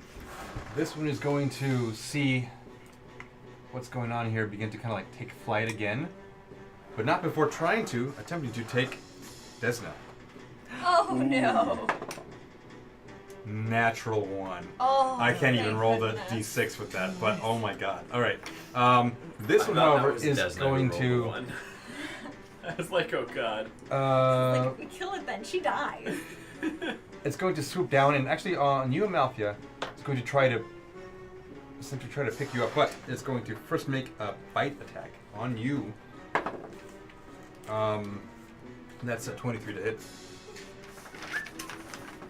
But I'm blessed. Where are my Yeah, Dorian, come on, man. Where were you there, man? Okay. You're gonna take 2d6 plus 4. Okay. You take 12 damage from the bite. It's going to try to. How many? 12 damage from the bite. It's going to try to pick you up. Make an opposed either a dex or a strength roll here as you try to dodge it or manhandle it. Then a saving throw. Mm-hmm. So you can roll a d4 with that too because Yes. it is a saving throw. That's yes. right. Yeah. Well, 9 plus 7. I have a 16. You beat it. So as Wrestle. it tries to grab onto you, you see it and you're just like, not today. You just move off to the side. It gets very close to oh yeah, and then to you, Jingles, just as these large talons are and just flap away. And so it doesn't. It hits you, but it doesn't quite grab you. So it's going to try to fly up a little bit. And it's Does going to. it provoke opportunity? It does. From this one did not though because it kind of moved back and Yeah, went it was away. only in her This space. one moved through. So technically, the direwolf. You, Amalthea, Hylene, and you Yes! Wow. all get Finish it off. the wolf will Nice. attempt. I'm 25. 25 hits, Oh, wait. Was it I 50? see that. 15 hits. And Good roll. That is 6 points of bludgeoning for me. 6 points. Can I do the hook and then hook it? Try, yeah, so it's got to make a Saving throw. saving throw. It's going to roll. It's a natural 16 plus 4. That would have been 20, so I think it beats it, right? Thank you. So I think I have it as. The DC on your weapon is, I think it's 12, Oh, okay. right? I believe? Yes. Okay. Yeah. So, Okay. Nonetheless. you still do damage though. Yes. And I was 6. caught just super off guard and rolled a nat 1, so Jingles Oh, spooked no. himself. I got a 10. Wait, he 10 points of damage. Oh, okay. They said he pooped himself. You rolled a nat 1, that's what happens. That's really. Apparently. I don't write the rules. It's in the DM's guide. Oh no. Oh boy. Nope. Nope. Nope. Nope. Prestidigitate. They'll never know. All right. Okay, that's their turn, and it's actually going to be the direwolf's turn. It's not going to see anything available, so it's just going to go. Just kind of like. It's just gonna Yeah. seethe. Everyone kind of steps Yeah, away. Jingles A takes little a bit step like, yeah, away. they realize that they're fighting alongside, like, oh, yeah, okay. And you watch as Dorian kind of like, he's ambidextrous. He shifts over his shield over to his right hand side as he holds his mace now with his left. Nice. And yeah, it's a the whole ship almost shakes as is thundering. And I'm going to roll 4 to see if he comes out. At this point, you watch as the captain Has his pants on. finally has his pants on and Philanderer. you watch him. He pulls out a large longbow and begins to back away with you fiends! And he launches one arrow, and that will hit. And he's going to do only 5 points of damage because he rolled a 1. And hey, that's a D8. Unbelievable. Ooh, one It's six. Oh my You're god. good, that's I'll okay. take it. All right, I'll take it. go ahead and roll as I Do go ahead and well. roll Right. down the damage Not here. GM. I rolled the DM last week. Not gonna do it today. I think that's a D for Donash. Donash. Gosh, would have gotten so many of Donash, these. you'd have been on fire tonight, No, baby. man. Trace tray. I will roll it where I please. Son of a bitch! You already got one. You can't get another one, right? That's not the way that works. I'm pretty sure that's the rule. But we didn't set the rule with the if Donash gets it, then one of us has to get it. I didn't also agree with that either. You're never allowed to roll again. Maybe if you'd rolled it in your dice tray, you'd have better. Give Take it to Donash. Is that what you're all saying? Take your dirty. Here, Donash. Here's a. in his pocket. Take your Oh, dirty it's a D8. inspiration. It's a D8. Wherever Gosh you darn it. are. This has been, yeah. Yeah, this Oh, has been- okay. This is has awesome been then. against us. This is awesome. Well, I'm saying, you know, wind in the sails would literally be fitting right now. Okay, it is. Where it is? Okay, so he shot one arrow. He's that's about it. All right, cool. And it's Camille's turn. Stupid dice. Well, the Right. thing's not here, so No. I'm just gonna hold it again. Okay. Trixie, you're up. All right, And Trixie's Helen, you're on deck. gonna blast the one that she was already blasting that Okay. has her hex X. on it. Yep. Go ahead. Roll. 14 and Does. 15? Yep. Yes, Both thank hit. goodness. Okay. Whoosh. All right, and as she does this, she's gonna kind of like look over her shoulder at Nathaniel in kind of like an impressive way because she doesn't like it very much. And she's For you. better than you. Exactly. You don't deserve her.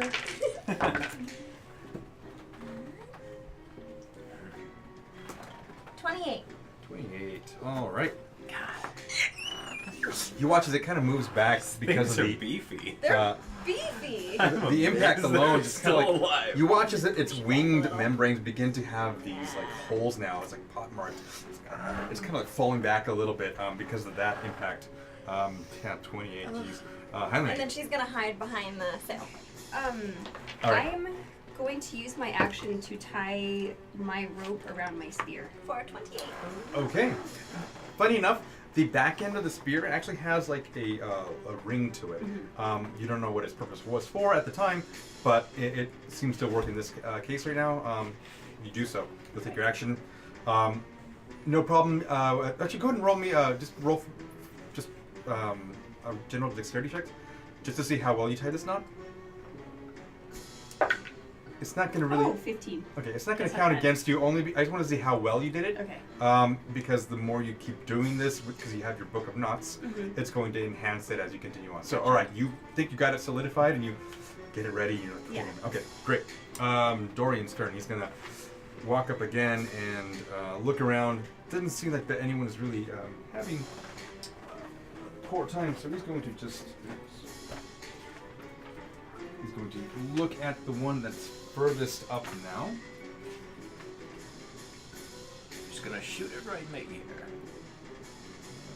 Alright, so you watch as this large spear appears. Oh.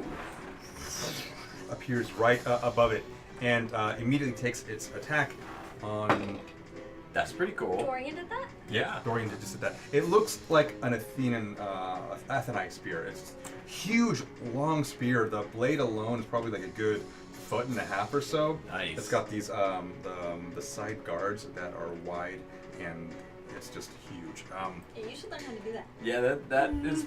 I don't know if I'll ever actually be able to learn how to do that.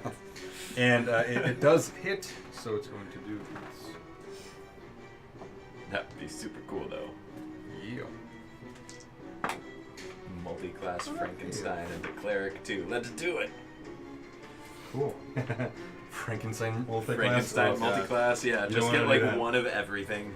Okay, and it's now. Oh, hey! I'm so excited by that noise set now. God, we're We fire. did bad. It's I'm all so sorry Alright. that we've I'll been take giving the so many to the DM. He doesn't deserve it. That'd be hilarious if all of them came to me. Oh, it's cocked. Oh, what is Did it say DM? No, it says A. Malthea? I'll give it to you. Hey, yeah, take it. It doesn't say DM. I'm not gonna fight it. I'm not gonna fight it. And that's a D10 too. You keep getting That those. was a good one. Thank you, guys. Yeah, Guys. Thank you guys. Okay, it is. We promise it is not your to give turn. the next one to kill. I am actually gonna put a hunter's milk on that one there. The one on top, or the one on the bottom. Let's finish this I'm one not off allowed first. to Okay, roll cool. anymore. It's Our too license far. has It's been quite far away, right? Yeah, they're far away now. They seem to kind of like back up a little bit as they realize that you're a little bit much. You're not what they were expecting. They wanted a light meal. The entire ship is. Oh, Yeah, that's right. We're here. So I'll Le hit it with resistance. an arrow. They're still Off beefy. my longbow. Oh, what's that? 9, 10, 17. Nice. 17 hits. Oh gosh! Wow! God. Oh my Thank god! you. Guys are wonderful. So, wind in the You guys amaze sail. us every single time. Thank you. You begin to hear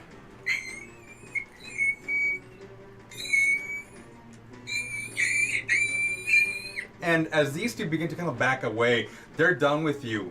However, off in the twilight that you can barely see the moon is gleaming amongst a bunch of forms, and there's probably 15 of them, all following, trying to gain speed because it's really hard to gain or gaining distance on a ship that's traveling at 80 miles per hour. No one's really at the helm right now. You watch as Desna's form is just on the ground, holding the wheel. She's moving it. Watching her skies. No one's really watching ahead, right? Yeah, that might be important. As these two move their way back, she realizes it's her moment, and you watch a little lever on the side there. She wide-eyed. She looks at all of you. Hang on, she almost doesn't. Yeah. As soon as you hear, I'm just gonna drop to the ground. yeah, everyone kind of does the same thing too. And at this point, you watch as the druid comes up and goes, "Oh my, what's it?" And you watch. You can see the light coming from the below deck, and you hear the poor gnome wizard down below going, "Ah!" as the ship takes off. And you guys are just like floored, and you're trying to grab onto anything. There's a siding, there's railing and whatnot, and various ropes that are tied down. And you imagine now that the reason why these ropes are tied to the deck are for this very reason. For people to essentially hold onto and just ride it out. And they didn't tell us. Yeah. By the way, They got that. By the way, I- we should go already. yeah. When you're on top deck as the wind's rushing by, be sure to wrap a rope around your waist. It's a lifeline. It's good for you. And the ship just takes off, and these things are not able to. In fact, as Dorian casts his weapon, he just whoop, and it's gone, and he realizes the error in his ways. But it's funny. it So didn't you guys matter. at least got the DM back a little bit. Thank you. Yeah. Yeah. And the ship just takes No, we can't use this right dice. on off. So it's gonna. And this is a good time to take a break, folks. Yes. Thank you guys so much for. I mean, this is an awesome little. Unbelievable. Yeah, awesome. I really wish I'm gonna figure out how I'm gonna use these. They were gonna be used now, but yeah. Oh, by the way, DM, you don't get to. Here's the That's boost button. right. Yeah. That's right. All right. Okay, I see your strategy there. Hey guys, thank you guys so much. Hang tight. We're gonna be back in about 10 minutes or so, and yeah, we'll continue on this tonight's adventure. Woo, yeah. Okay. Lydia. There was never any question as to whether or not Hylene Leodon would live her life in service to Athena, for Athena's will has shaped her family's destiny since ancient times. Her father is the only child of Ariadne Galanili, one of the most revered high priestesses in recent Atheni history. Being Ariadne's only known female descendant, it was assumed Hylene would follow in her footsteps and become a high priestess. But Athena, being all-knowing and wise, envisioned a different path for her. Hylene was summoned to the temple in her 100th year, and having no useful skills to bring to Calenduine, her childhood home, she accepted and entered the Atheni seminary. Sadly, her performance as a priestess in training was disappointing. It was not until Hylene met Shalia, a paladin in the Wise One's service, that she felt something stir in her, a deep feeling that this was the path she was supposed to travel. Though it was unprecedented for a Galanili descendant, Hylene broke with the seminary and apprenticed under Shalia for 10 years. Now she ventures into the world to impart Athena's wisdom, and to protect civilization from those who would seek to destroy it.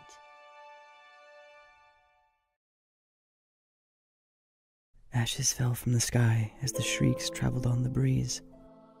Weeping children offered their still beating hearts to the drow boy and his warrior mother as their tears sizzled on the cinders at their feet. The city fell, embers filled the night, and Donesh awoke. His eyes irritated him from beneath his blindfold, but to remove it would break his vow. The vision that woke him from his trance was as bright as the fires it had shown. It was time to end his self-imposed solitude. In an effort to atone for his sins, Don Ash shed the Underdark and his name to be reborn beneath the bright Tremahian sun. After the murder of his mother, a blinding rage overtook his mind and he tore his hometown asunder. For a century, he exiled himself in the Waikatura Mountains to hone his mind and spirit to never fall to such rage again. It was the vision that showed him how selfish his exile had been. No matter how much control Don Ash had over his own spirit, others would fail to squelch their rage and the innocent would fall prey once again. So from that day on, Don Ash left the mountain and began traveling from town to town, sharing meals with strangers and reveling in the joys of their stories and humor. He left his brooding self behind in that cave and chose to liven up taverns with jests and song. Adapting to his new lifestyle well, he realized the true way of how to prevent those from making the same mistake he had made long ago, and that was to keep tankards raised high and everyone's spirits raised higher.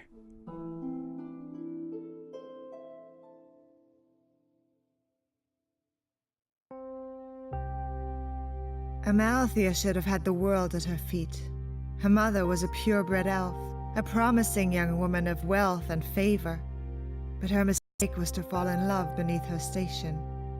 A passionate night with a wandering ranger, a human, left her with child and spurned by society.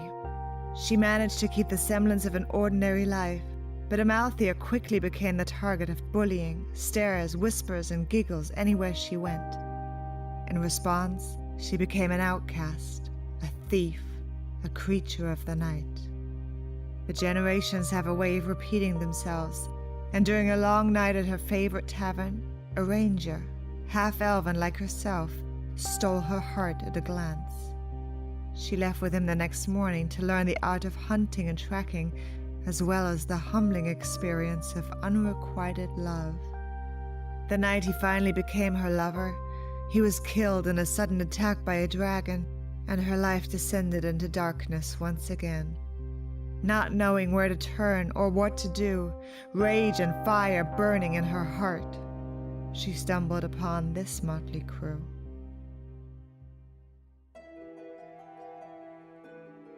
Altricia the half-elf was born in a prominent house, to a high-born human mother and a nameless elven father, a blazing emblem of a shameful affair.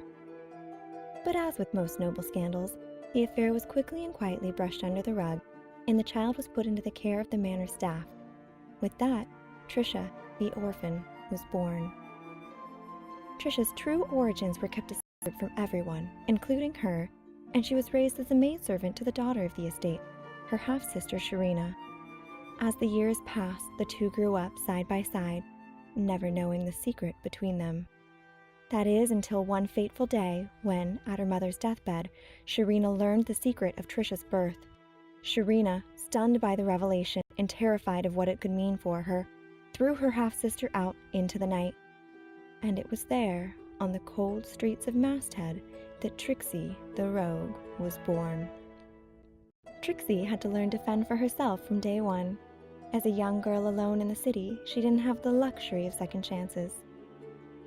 As she began to learn the tricks of the trade, she found that her slight frame, doe eyes, and darling smile lent themselves well to a less-than-lawful lifestyle. While she may not always follow the letter of the law, she will always do what she feels is right. Although, you might want to watch your coin purse. Master of the Arcane and bounty hunter extraordinaire, John Jingles is half sorcery, half sass, and entirely fabulous. At just over a year old, baby Jingles toddled his way out of the mystical forest and into the arms of the elves. They knew he was going to be trouble after a wave of his hand turned a set of priceless silk curtains into a side-tucked, slim-fit diaper with matching ascot.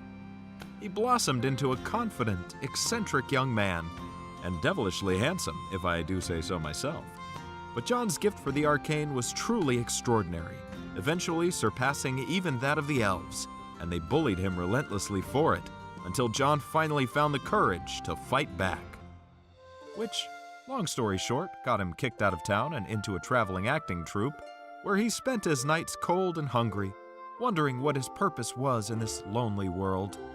But hey, I'm being a Debbie Downer. You don't want to hear about the sad bits. You want to hear about the fun stuff like catching bad guys and making money, right? Thought so. One day while performing, John saw a thief steal an old man's coin purse, and all at once, something in him awakened. In a flash, he leapt from the stage in hot pursuit, and after a dramatic chase through the city streets, John magically catapulted a watermelon right at the crook's head. With the bad guy caught, the crowd cheering, and a fat stack of reward money in hand, it suddenly became clear that our young adventurer had at long last found his calling. John fluffed his ascot, popped his collar, and set off to become the bedazzled bounty hunter hero Tremahia deserved.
welcome back.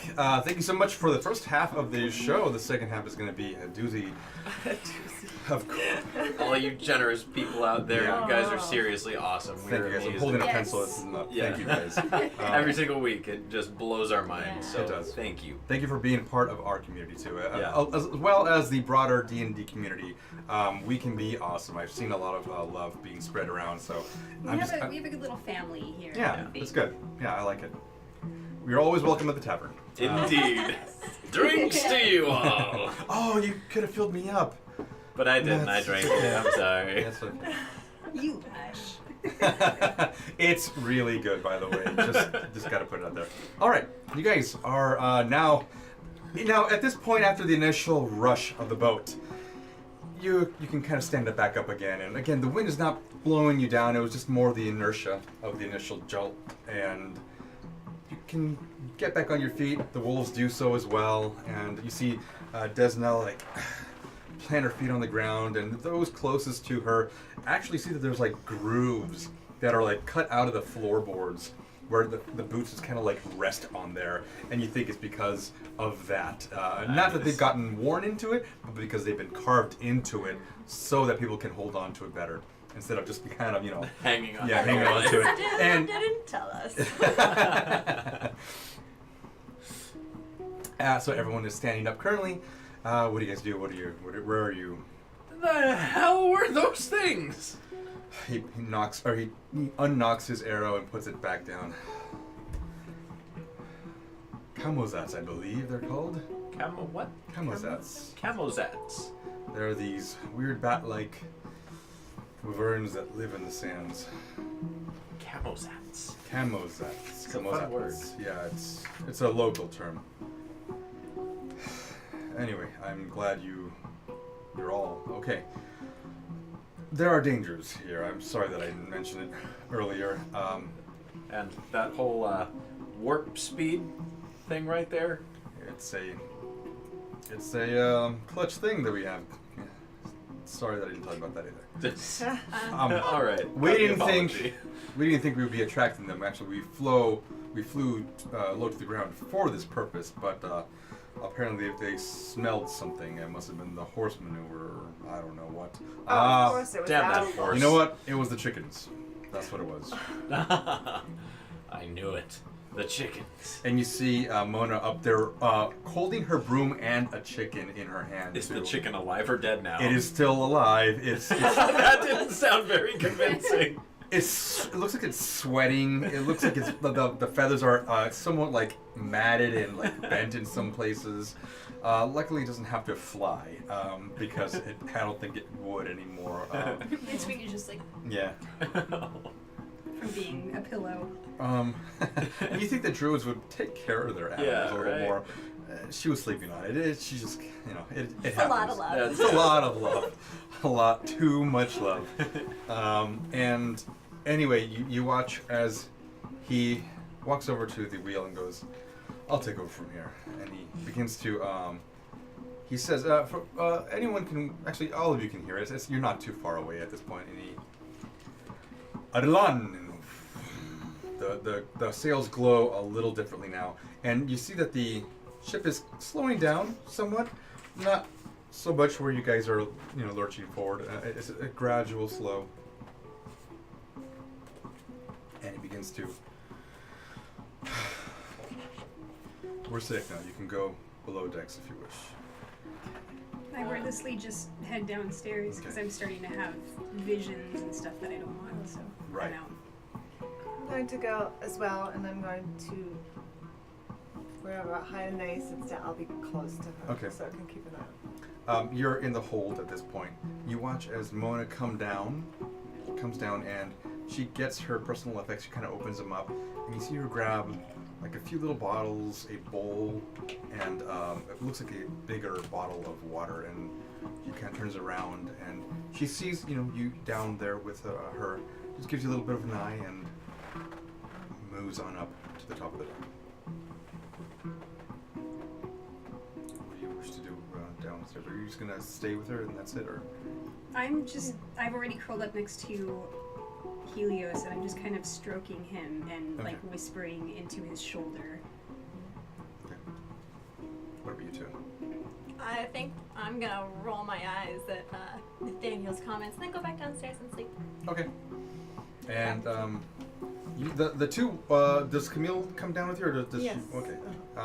The large direwolf will stay up there, and now he's kind of awake, and you see him just kind of like patrolling the length of the deck, and you can hear him from beneath with the claws just.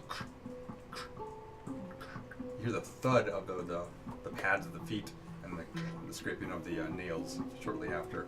It's a little unnerving at first, but after a while, with all the sounds, you kind of it goes away with the background noise. Camille might, once I sort of nod off, she might leave me and go hang out with the direwolf. Okay. And she kind of curls up. If when the direwolf is kind of like calmed down somewhat, is going to curl up at the front of the boat, and that's where Camille will go as well. And then Mona is on the deck performing her lunar ritual. Anyone else above deck at this point? No. What was the word that the captain said? Adelan? Adelan. Adelan. Okay, you recognized it. All right. Okay. Or at least you. I think I might have recognized it. Can Jingles just kind of say, "Abba, abajo"? Does anything work? Underneath. No, damn it. Okay, back to the drawing board. All right, I'll go back down below deck. Okay. All right. The night goes on. Jingles, roll for me a sanity check. Ah, crap.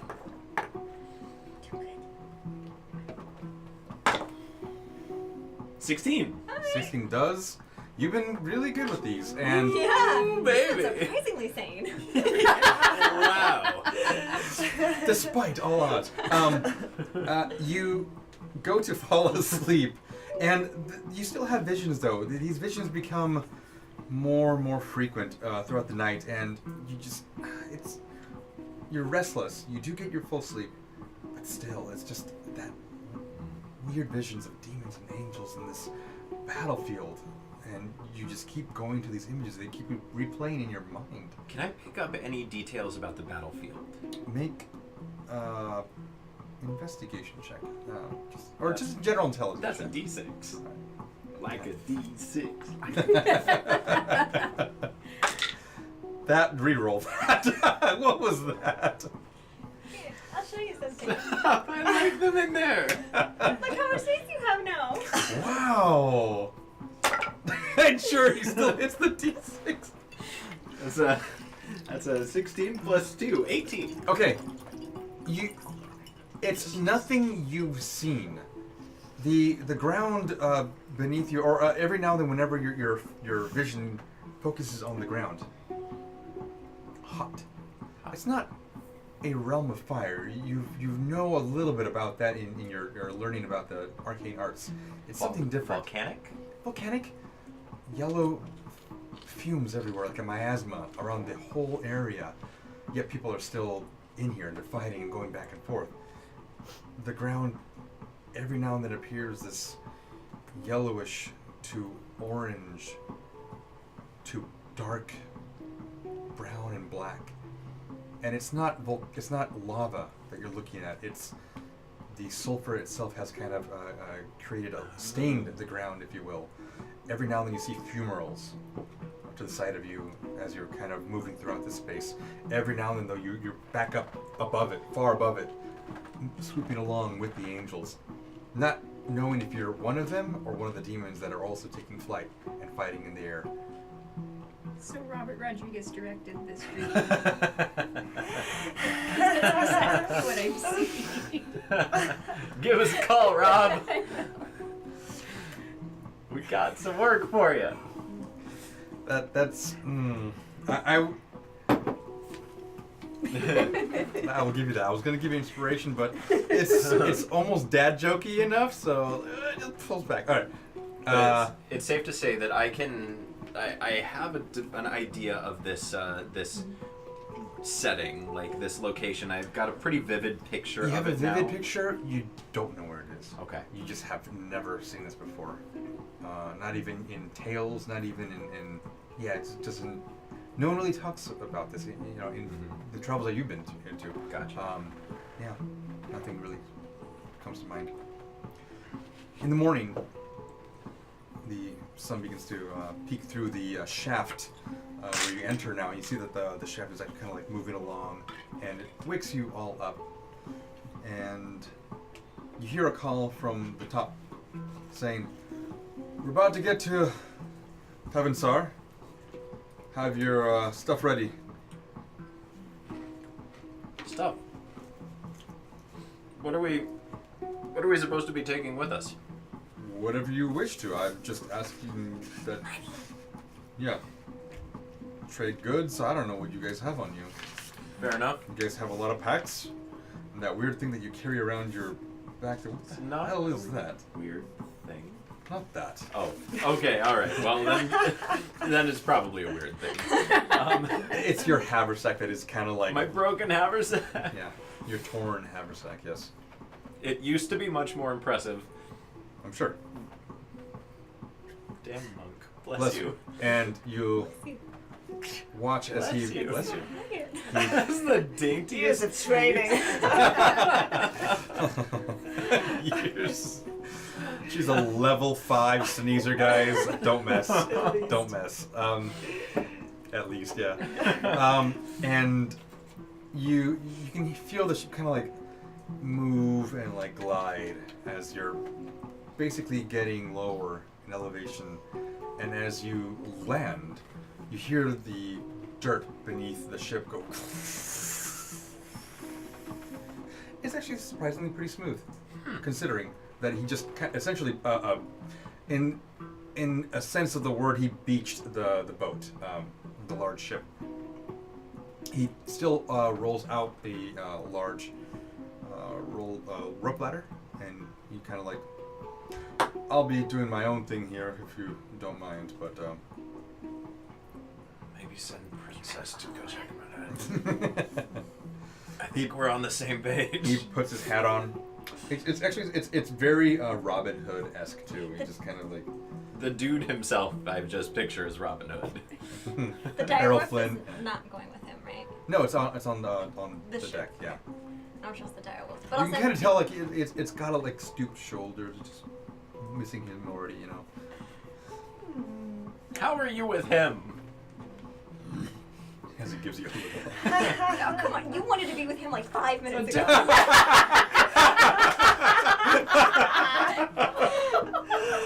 Oh, that's a clip. That is a clip. Oh god. Okay. Fair enough. All right. You guys have like a moment to go out and shop. What do you guys wish to do? I would like Jingles to help dress me. Okay. Well, at this point, I'm really reluctant to leave the ship, but Dorian goes to you and just kind of like sizes you up a bit. If you wish, I can purchase your wardrobe. yes. Can I see that? Or see and hear this? Yeah, you're. Hyundai, would you like me to stay with you? Would you like somebody to stay with you? I can stay here too. It's okay. I have Helios. I'll be okay.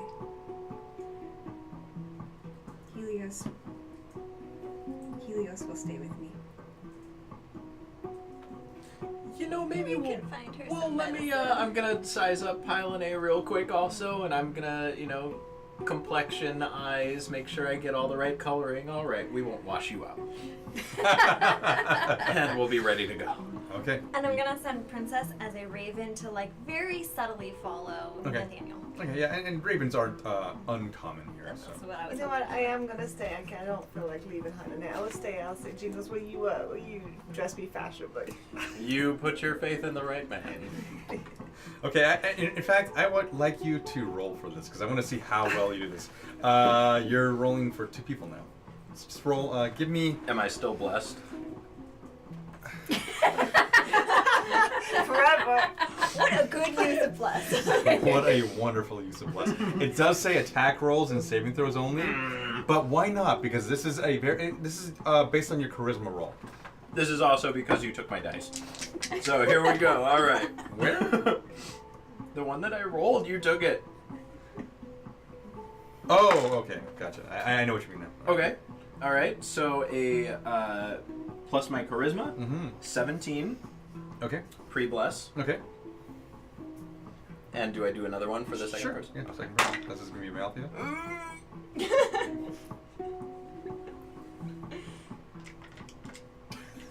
Getting my blessed dice. Does he have to roll for himself too? Oh, yeah. Oh, of course, yeah. God. And you're using your bless on someone else. Wow. Hey, it's a 4. 14. Okay. 14. Okay. All right. And then For you. Then for Jingles. That flare. And that's going to be a 16. 15. Wow. 15. Okay. Oh, do you have a negative charisma modifier? No. Oh. Nope. No 15. way. I rolled an 11. Gotcha. Okay. Yeah, I Copy rolled that. an 11. Okay. You guys, those of you that are making your way off the ship there, walk into the town. Wait. One more. Do I have to roll Oh. for myself? No. This is the fact that he took Even this better. on. Mine's just gonna be the best. Muggsy and Amalthea are going to have a very similar outfit. Okay.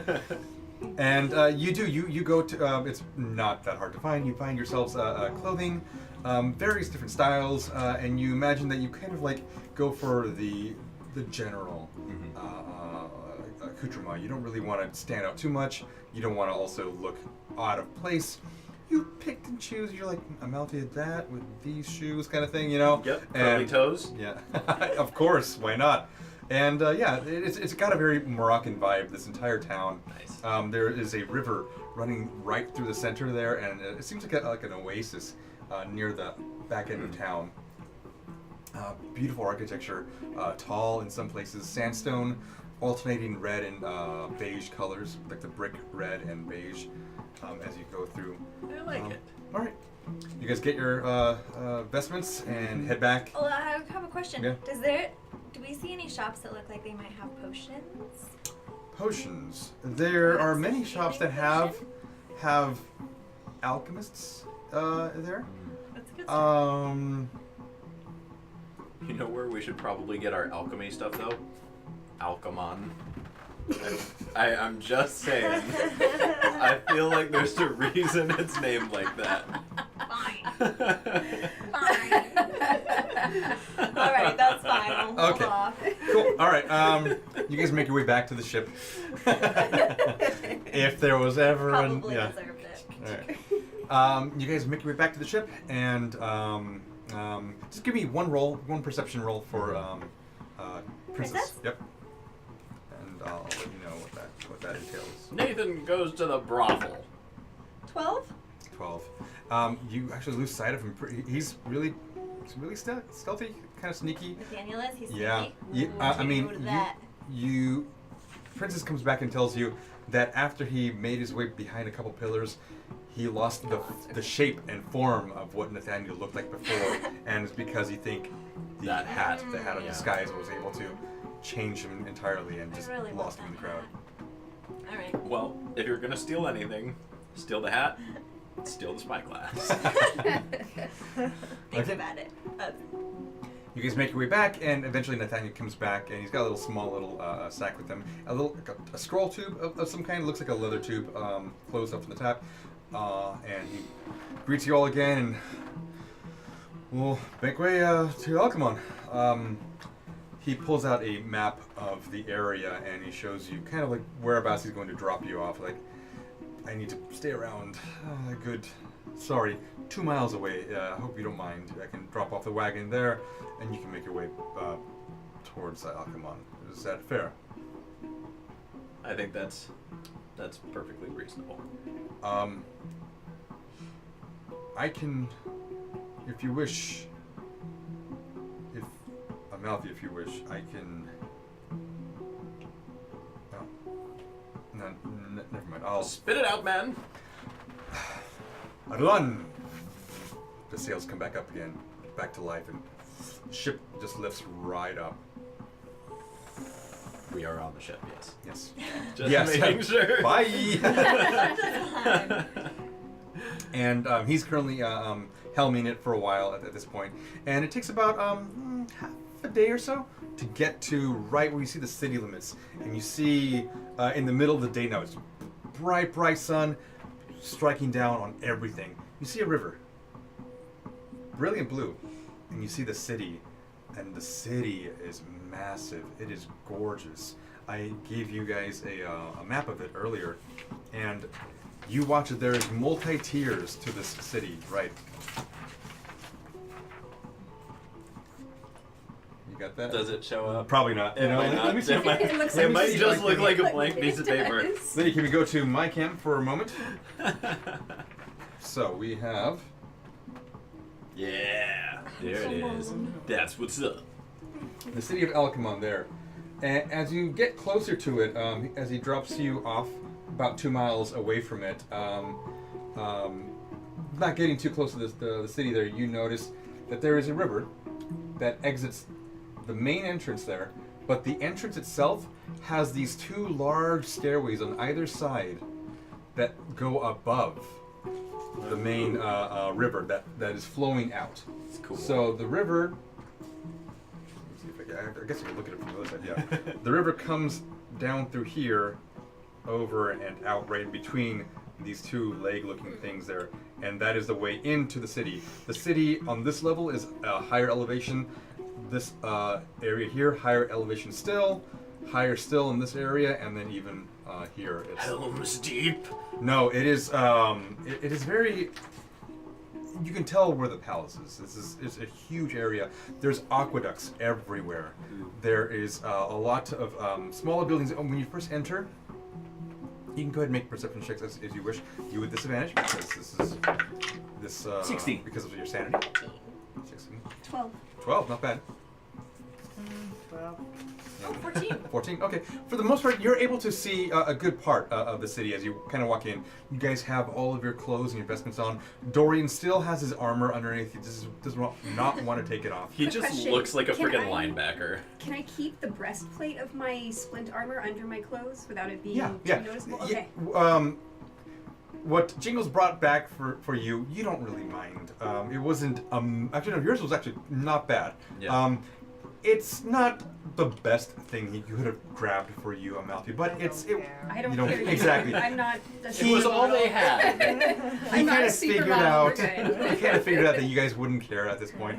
Dorian seemed to kind of grab a large version of this and whatnot, and It was actually just like a camel blanket that I picture. He is now wrapped around himself Somewhat. and is wearing as like a cloak. somewhat, yeah.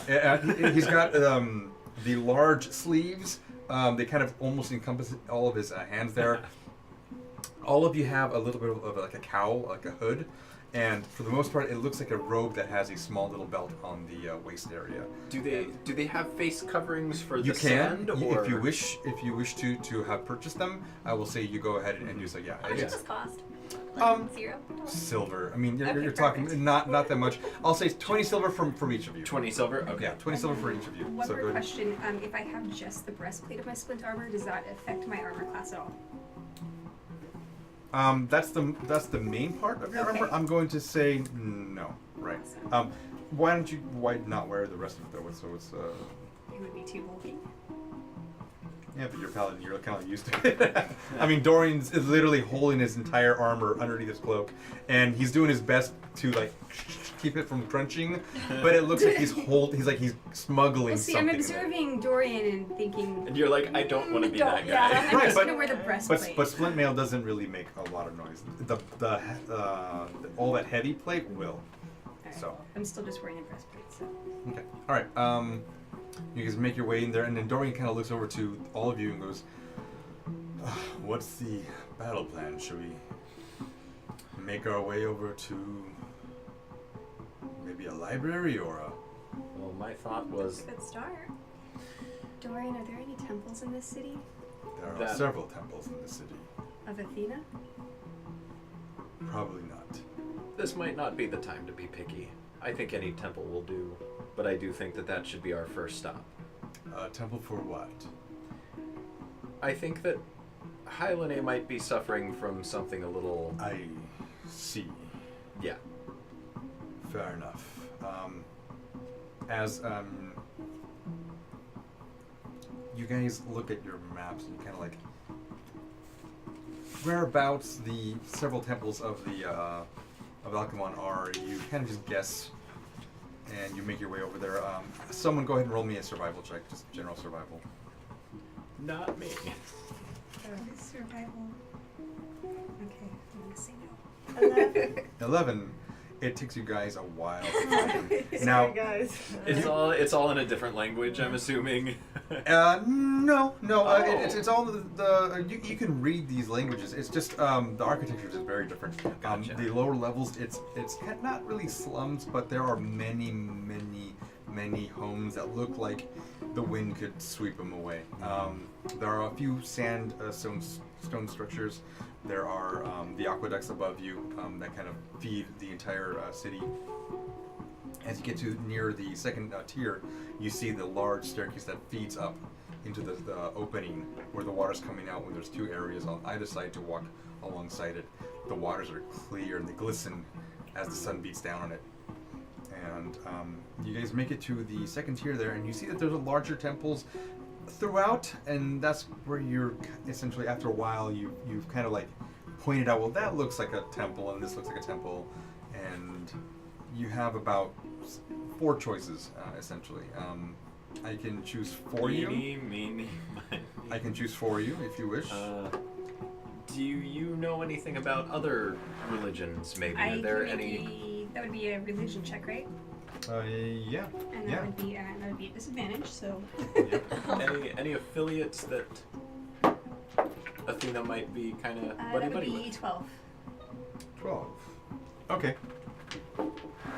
You look around and you see a lot of iconography, and one that strikes you as a fairly neutral temple is that regarding the many-faced god. And you know this god. You've heard about him at the very least, and you kind of confer with Dorian, and he will, yes, Hedron, we can go see the temple.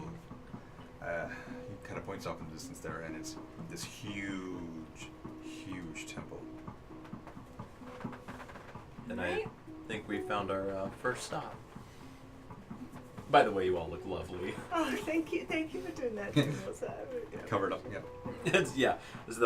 I'm gonna go. And actually, it's not too well, no, we want to blend in. So yeah, I'm gonna cover up. Does that Sand make cover. you blend in more or less of the sand cover? You're looking around. Not a whole lot of people have it on right now. It's.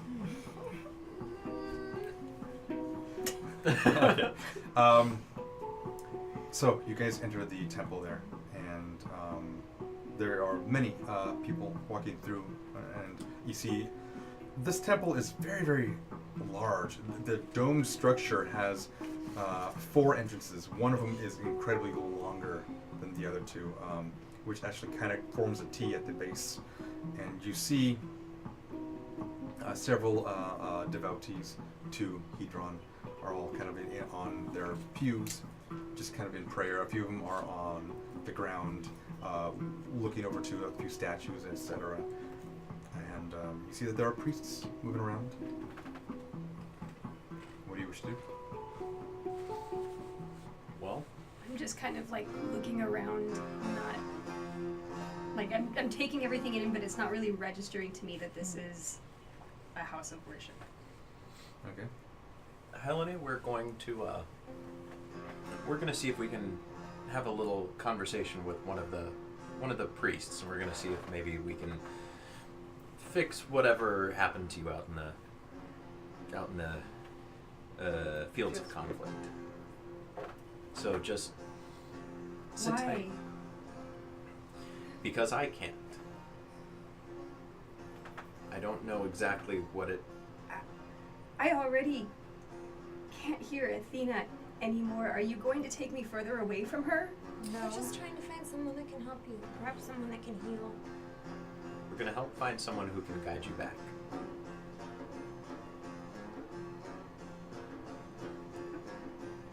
Okay. If it feels wrong, just let us know. Okay. And I'd like to see if we can. Are any of the priests distinguished from the rest? Yes, you can see that they have these large gray tabards. They almost come out. Their full dress form is a little bit of chainmail underneath, but you see that the cowls kind of come out pretty steeply to the side, and then taper all the way down to about waist distance apart, and then all the way down to the ground. And they are very distinguished as they walk around with these large staffs, like a giant sphere on the top, and they're just kind of walking around. And Pardon me, if we could have just a moment of your time. yes, Are you, you are a cleric of the many-faced god? yes. What can I do for you? A friend of mine is in some need of healing, should we say. You've come to the right place. Good. She is a very devout member of the Athenai order, and I'd like to keep an eye on his face and make sure that he's not like when I say it. He's pretty stone-faced. Yeah. He hasn't flinched at all since you've entered here. And she has come into contact on the fields of conflict. Unfortunately, we came across some dangerous creatures out in the fields, and it's taken its toll on her, and it's far beyond my capabilities. I understand. Yes, bring her forward. Hylane? Come closer, child. And you I'm as like, he stands above on the stairs there, and you watch Hylane walk up the stairs. yeah, but and I'm be not like, just well, walking, just I'm a like couple very down. hesitant. Sure. Just so you know, to walk up these stairs because I'm like I don't like. What do you Yeah, do? but you watch him just almost shrink in his demeanor. And like out of instinct, I pull out my pendant. Okay. Permit me to touch your head. Can Hylane, I? you might Trust need to lean down a little bit. And so very hesitantly down. Just towering above this large Brienne of Tarth character. And he places his hand on your head. Is anything happening to me as he's touching my head? Not yet. Not yet. Yay. Okay. Can you help her? I can. It will require a certain components. If you don't mind, it'll cost you a few hundred gold to repair her mind. But it is clouded. I can see it. I don't know anything about this. I'm going to kind of nod and smile politely, and I'm going to kind of turn around real quickly to Dorian. Dorian, are we getting ripped off? He leans over to you and in his whisper, I believe that they will all charge regardless of their faith. Probably a little more so if you're not one of theirs, but can they do it? if he says he can. If he doesn't, we'll kick his ass. That's a good plan. I want to say roll. No, he's going to roll to see if he can hear you. No, you're lucky. He's old. Yeah. It's He okay stands if he stoically hears above. us. So keep him in That's line. right, that's right. I assure you, there won't be anyone else that can do this. Then we will... How many hundreds? 300. 300? How much is a platinum? Platinum is 10 gold. 10 gold, yeah. How are you gonna raise 300 gold? Oh, well... Don't have that much. You little Jingle, jingle, jingle, jingle. Well, we can get it. Don't worry. We'll be able to come up with it. I have enough to keep me comfortable. So we'll be able to come up with the money. Whatever's in my purse, and I'm trying to find my purse. So hang on. Bear with She's me. like, in her robes, just like it's really hard to. Damn get it! I through. left it in my pants. I left it in my other page. So yes, we can come up with the money if you are sure that you can do this. Yes. I have 200 gold. You can take all of it. And I'll hand We you are- 25 as well. We are. I'm very generous. That was really generous, That was though. the most generous, I think, offer. Trixie Bite it, has make ever- sure In my defense, Yeah. if we all give 25 then, we'll be at 300. Yes. That's true. But Dorian yes. Worse. puts in 25 gold. Yeah. Well, And he me kind of too. holds your pouch, if you will. He's put it in alongside it. There's not Okay. 10 of us. I'm trying to figure out. Yeah. So, 300 gold. You're putting in 200. 200. Oh, Yeah. Yeah. right, okay. So 25, 25, just 25, 25 would complete that.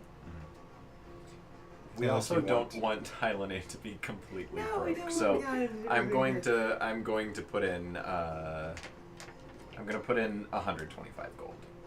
Okay, and he looks at you and goes, Wow. She's well, that's a- more than enough. What? She takes back her 100. Right. Yeah, so now I have 100 gold. That's awfully generous of you. Thank you, Jingles.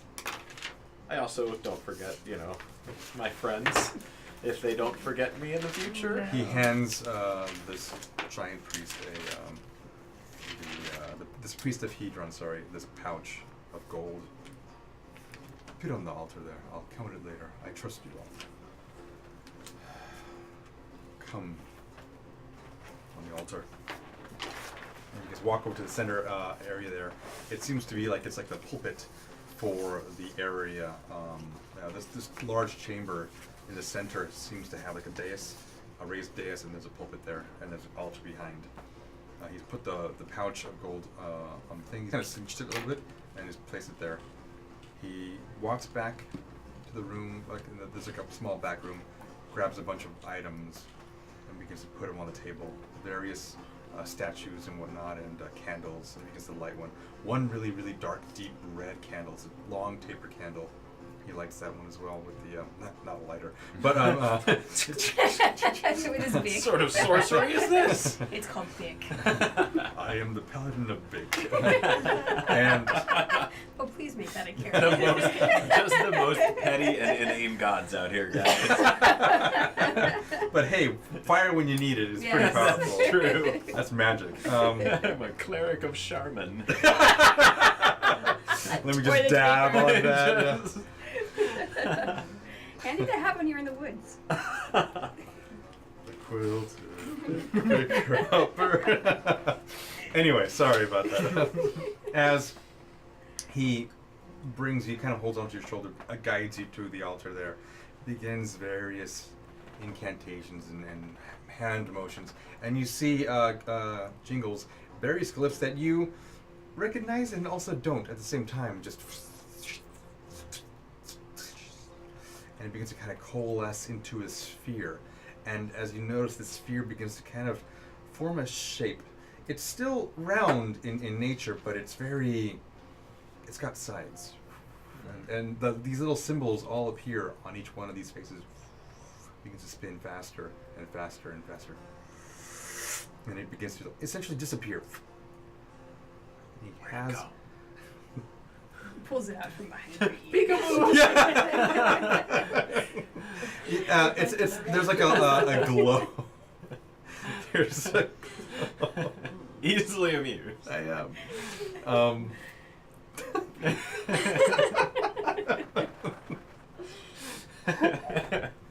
Damn it! You broke the DM. Yes. You see this glow on his hands. Walk over to you and place it on your forehead, and immediately it feels like searing pain at first, but then it's all gone. It's all gone. All of it. All the bad memories, the bad feelings. Clarity. You feel the warmth now of his hands begin to kind of like come back as far as part of your feeling comes back to it. You're able to breathe. Everything smells normal around you as far as like the incenses of this church. seems to have worked. You're no longer saying you can remove those. Remove my insanity. Yay! Holidays back. You watch as the cleric, or this priest anyway, kind of like drop down a little bit. You can see he's a little. I put my hand on his shoulder and I expend 5 of my lay on of hands pool to him. It doesn't affect him like you think it would, but he's grateful Spruces it nonetheless. back up Yeah. a little. Yeah. So I say, dear sir, thank you so much. You helped. He opens his Thank you. tabard and he pulls out like these pamphlets and consider Hedron as your savior. You saw its miracle. You saw him help this lady, yes, your friend. absolutely. And he begins to kind of hold up Oh, his pamphlets. definitely. You know, I think I Thank have you. one actually in my other pants. I'll take it just because he helped me. But He looks at Dorian, who's got a very like you Don't can tell his. even. Thank you. Puts it in his. so, it's done. Yes, it's done. Your Have- Grace, He kind of slams his staff. were you able to see anything? No, I was just only able to clear your head. I knew that it was clouded. That's all I saw. Then allow me to leave with not a warning, but a recommendation to be wary.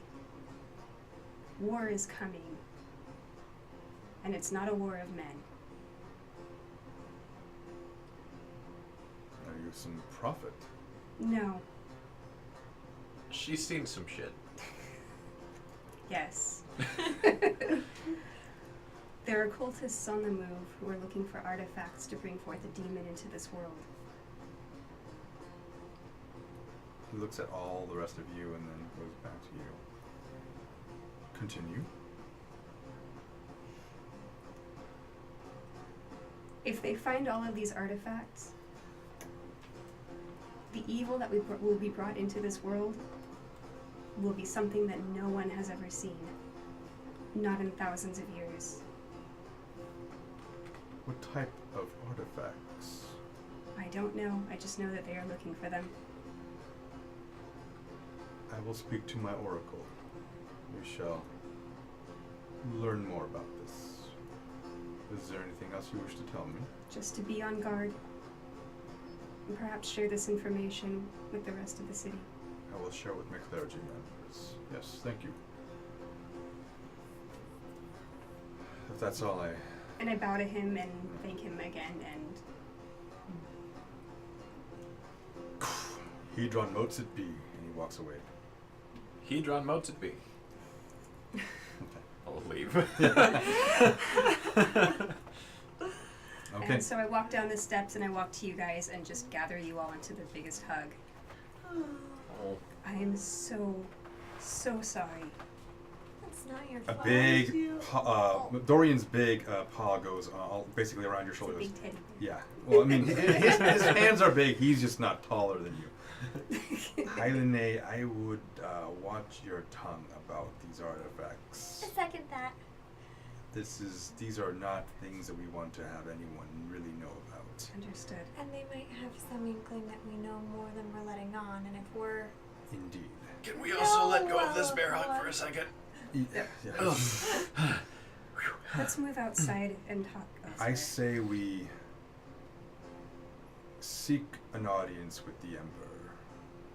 why? You think he'll meet with us? We can. I don't know. No, I don't know, but Will he be able to help us with the problem that we're carrying? maybe. Why Because would I we want to believe- tell anyone? After what happened to me, that we need to The find a Emperor- way to get rid of this as He soon kind as of holds possible. back. You guys are walking outside this temple now. You're not doing this in the temple Mhm. currently. And he holds a large book that he's able to that he took with him, and he says, "Recall that one of these items came from here. I have a feeling that they would know the most. Does the Emperor have a library? Most likely, there are probably several libraries in here, and there probably has a personal one. I would imagine so.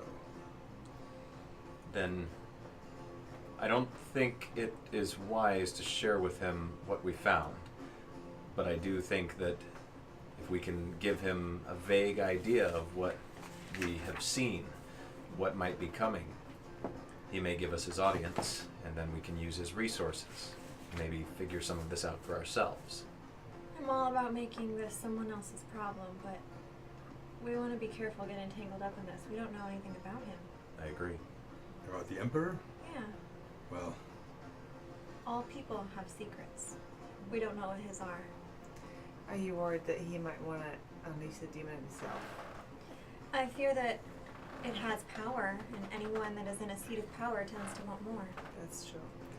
I would like at least to put forth a possibility to you guys that we find a way to dispose of this, what we have now.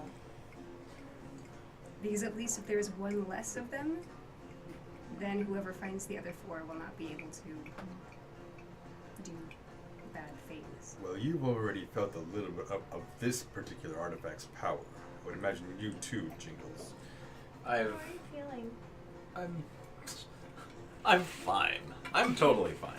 You don't have to worry about me. Jingles, how long have you been carrying it? A little while now, but I would like to see if maybe when we go to a library, maybe it might be best to go to a library before we go to the Emperor and his library. And I think we should consider handing it off. I don't think one person should be holding on to it for very long. A wise idea. Also, I don't think we'll find much on the matter on any normal public library. Not necessarily that matter. My thought, Dorian, is actually more along the lines of magic in general. Because this is magic, I'm familiar with the kind of magic, just not on this scale. The power, the magnitude of the magic that is coming off of this thing is unreal. But it must behave with the same principles as all of the other magic that I've ever encountered. And if that's the case, then there may be ways to dampen it, ways to transport it so that we may not have to bear the brunt of what Hylene has... Understood. If you don't mind me asking... Anything. Find out about lead-carrying cases. My thoughts exactly. That might be the best way to do it. Hopefully, they will shield us from any and all things that you can just point in general direction, not necessarily. Good, smart. That thing in that pocket in there. If you can assess anything, let us know. But I think we should go to the Emperor. Okay. I will. Fair. I'm gonna head over there now, if you guys don't mind. Yeah, let's do that. Are we? And when we're there, we'll Try and sneak into his library. Okay. I got our attention. Okay. You guys make your way through the various levels of the entire city, and as you move on up, you notice that these different tiers seem to kind of have a little bit of like a class system to them. I was about to ask, are the people here in a little bit better status? Better situation, yeah. Even though still these streets are what they call the high streets. There are very many levels. So you have the ground level, but then you look above you and there's long walkways made out of wood. Some of them a little bit more ornate with stonework, but they're everywhere. And these buildings are as tall as 5-story high, as low as about 3, give or take, and they're everywhere. You can get lost just moving around. With the hustle and bustle of this entire city, you imagine that it's very, very quickly to get lost.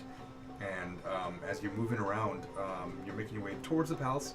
You find a set of stairs that lead up to the larger tier there. And this tier, very, very quiet. Not a whole lot of people. You see people moving around. There are guards that notice you and begin to kind of walk over to you. Not aggressively, just with their large spears in hand, and they make kind of a procession, almost like a little bit of a performance, if you will, as they walk over to you and go, what is your business here? Way to look at Dorian. Yeah. Yeah, you speak Dorian. Yeah, so Dorian does so. He kind of takes out his pendant with the Athenai symbol on it. My companions and I here wish to seek an audience with the Emperor, if we can, please. I am a member of the Athenai, and so is she, if that will have any.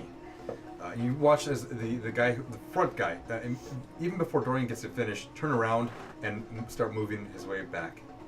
And off in the distance, you see like there is like it looks like a high captain or some kind of man-at-arms who is just watching, overlooking the situation. Folded arms. You can see large scimitars both on his hip, and he just watches the guy come over here, talks to him a little bit. And these the guards go, "Come with us," and they begin to kind of walk in a hurried pace. And you kind of gather that you maybe should also keep up a little bit. Mm-hmm. It's not. It's a very, very, very light jog. You're not having kind to of like drag Muggsy along a little quicker. Yeah. Well, I mean, you're not running, so he can still. He can still keep up. His legs are moving, but you eventually make it into the large palace, and the doors are like 200 feet in height as you watch a huge sound. It like shakes the general area that you're in, watching these doors just open up, and you see that there are a bunch of people on the inside pulling on these doors. There's a good like 3 chains. Each one has 5 people each, just all for the purpose of opening these doors. And Trixie, I could get used to this. Seems like a waste of resources. And there is the difference in our ideologies. Yeah. And you enter, and there are, even inside this palace, it's gorgeous. There is gilded ceilings, golden, basically golden leaf on the entire top of it, aqueducts on the very, very side of this long chamber. As you continue to walk forward with these guardsmen, they eventually hold you for a moment. The man-at-arms walks. You can see him disappear. Moments later, he appears and walks over to you. The Emperor has agreed to an audience. I'm sorry, everyone, though. You will have to take anything that you have on you off. If you have any weapons, please let them go. And we'll take care of them. Trust us. Yeah. Dorian begins to count. Everything. Yeah. Yeah. And they have a large. It's almost like a hotel cart. It's just ornate though, like a bellboy's kind of cart. And you begin to place all your items in there. Take out my sword and just. Yeah. The whole cart just leans a little bit and like, oh, they begin to like realize they have to hoist themselves and hold onto this thing now. And we'll be right here. And You take care of these. absolutely, it is our life. Oh, you see? No, It's a but lovely you know tune. what I am going to do is, would you mind, is there a restroom or something around here? There are several. The guard comes up. I'll take you. Very quickly, thank you. That'd be much appreciated. I would like to go to the bathroom, and inside the bathroom, I would like to... Are you good with that one? I would like to alter self. Okay. I would like to subtle cast. So here's the thing. The restrooms in this palace are almost communal. You enter this large bath area, and there are rows. This should be okay. Okay. This should be There okay. I wanted to describe it. There are many rows of these holes placed in these large stone slabs. And you see every now and then large wooden brushes with this sponge kind of just grafted onto it. And that's your restroom. He walks in there with you just... You're gonna have to go.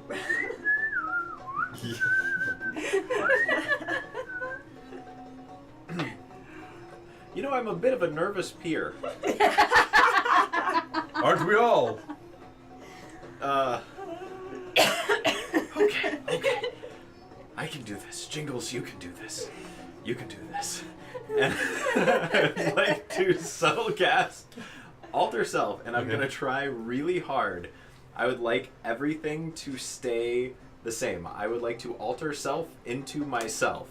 The only difference being is I want because when you cast alter self, the things that you carry are absorbed into the new form. Okay. Fascinating. I would like to The temporarily absorb that wand to make that pocket disappear. Okay. It's literally Yeah. kangaroo pouch. And where is it placed on your belt? Got it. Just so that I am aware. I'm gonna say it's in my left thigh. That's okay. Yeah. In your left thigh. It's in Copy my that. left thigh. Copy that. All right. And I'm gonna. Oh, well, guess I didn't have to go. And, He gives you a raised eyebrow of disdain. Can't squeeze out a few I drops. told you I was a nervous peer, but I'll hold it. I'll hold it until later. It's okay. There are many chances. Don't worry about it. It looks like you have quite the setup here. But You kind yes, of- let's carry on. You guys walk over back to the thing, and they begin to not really And I'll pat. proceed to take Yeah. off all of my rapiers and scimitars and my boot dagger and plink. All of the hairpin dagger, The hairpin. the bodice dagger. Yeah. All right. Yes. As you place all your accoutrement, you watch them kind of like they begin to like wow, these are pretty nice items, you know, amongst all of your. I'm just gonna kind of look at them like, don't even think about it. Yeah, Trix is doing that too. Don't worry, it is our life. And they stamp their spears. That's pretty intense. You guys, the Emperor will now see you as you are. And you walk into a small area. It's about 5 feet in width. You see purple glyphs on the ground.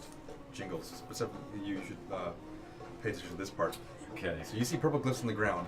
And you watch as... is Princess with you? You had her with her. Okay. Mhm. What form was she taking? I think last she was in Raven. Okay. You watch as you guys all traverse these plates ahead of you. Jingles, you see Princess appear. The glyph underneath it, and just like it's basically expelled its use. And Princess. Oh my Try god! and tuck him into my shirt as All right, quickly as make I a can. deception check. Okay. Can I do a sleight of hand? Sleight of hand, sure. Sleight of Princess. I'm I also. was just stuffing. Right. Is it cool if Muggsy waits out with the guards and all of our stuff?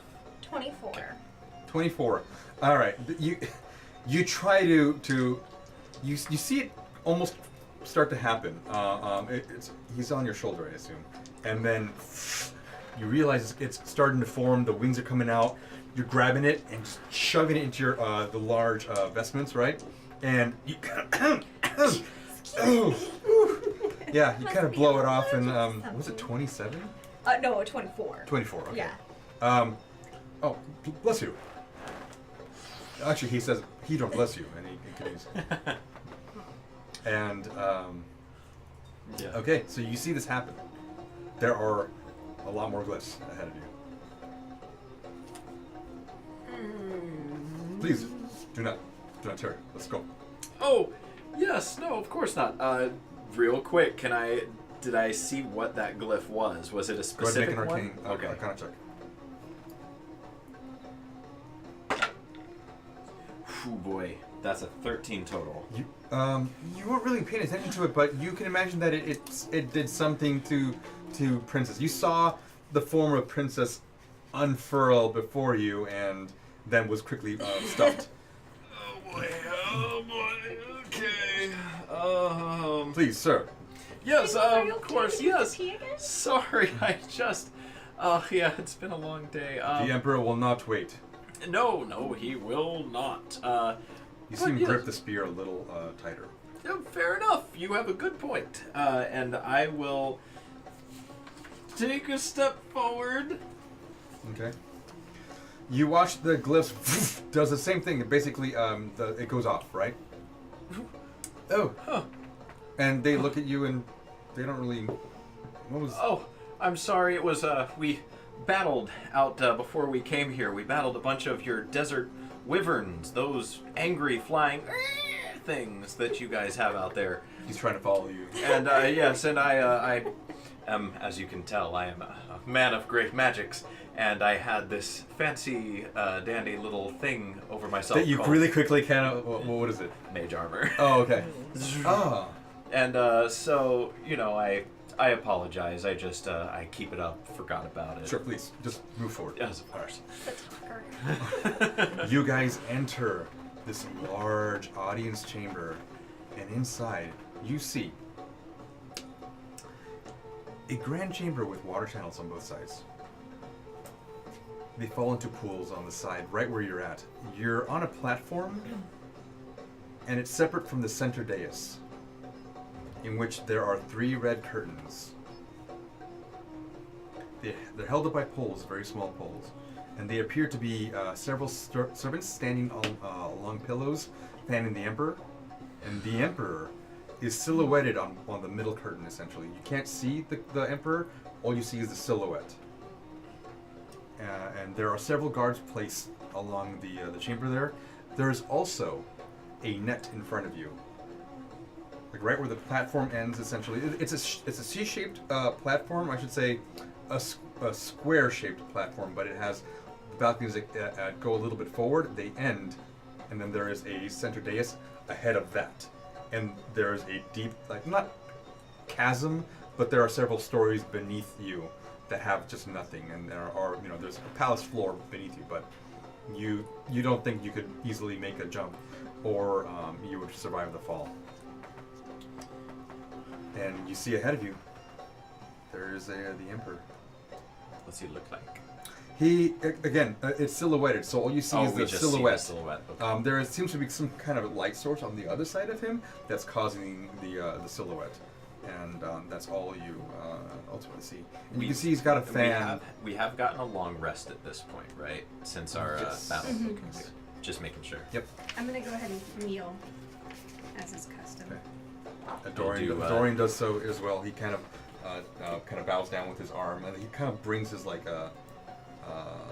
his robe around off of him to reveal the tabard beneath him, just to show that he's from the Athena. Give a very, very deep and eloquent bow with a flourish. Right. I'll kind of do like a bow. And some sparkles. And yes, I'm gonna do just a regular bow. Okay. Does anyone want to start, or do you wish? Your Majesty, if we are to call you that. You see him. Yes, Majesty will be fine. Are we allowed to look up so we can behold the greatness to which we are speaking? Oh my god. You watch as his answers seem not to have a little bit of a delay, like he's thinking about it. And yes, you may look up. Well, Your Majesty, we have traveled a great distance to find you in hopes that you may bestow upon us your benevolent ear and hear of what we have seen across the land, across the fields of conflict, and perhaps lend us as much aid as we could ever possibly so humbly request from a man of your stature. I am... you can call me Jingles. And this is Hylenae Leodon. This is Amalthea. Trixie, yes, this is Trixie. Wanted to make sure that you're not... Is that your name today? Just double check now. And Dorian, another paladin of the Athenae. Cleric of the Athenae. He's wearing full plate. It's confusing you people. And as I have said, that we have crossed the fields of conflict in hopes to tell you of what we've seen on the other side. There is more than just rumor of dark things happening over the mountains.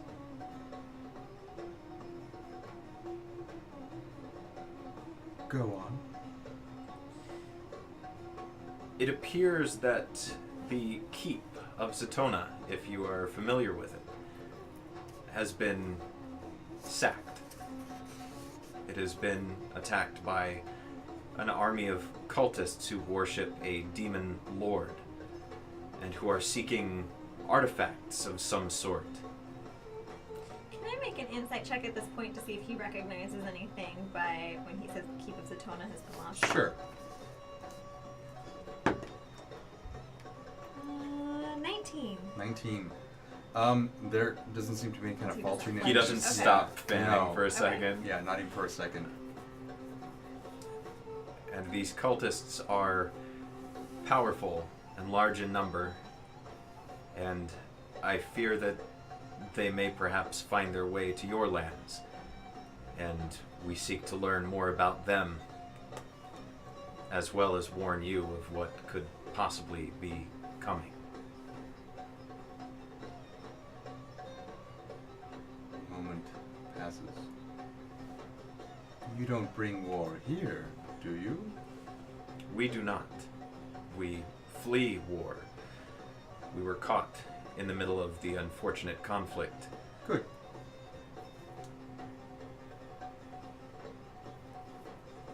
Would you permit us to stay within your city for a short while and learn more about what these people, this cult of...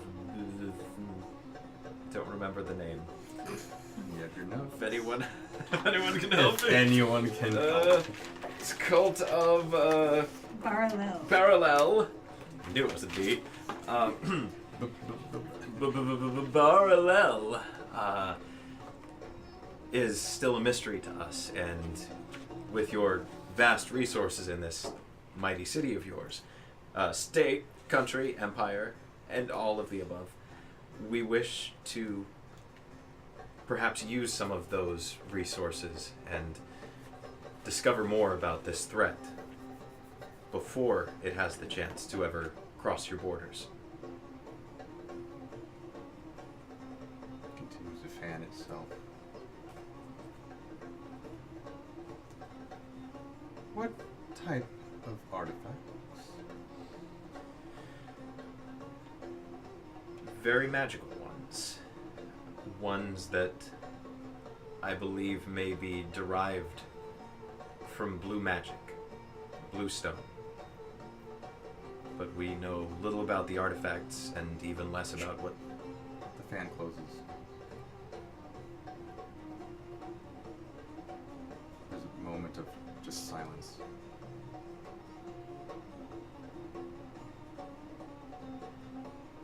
The head tilts over. You can see just the shadow against the red curtain.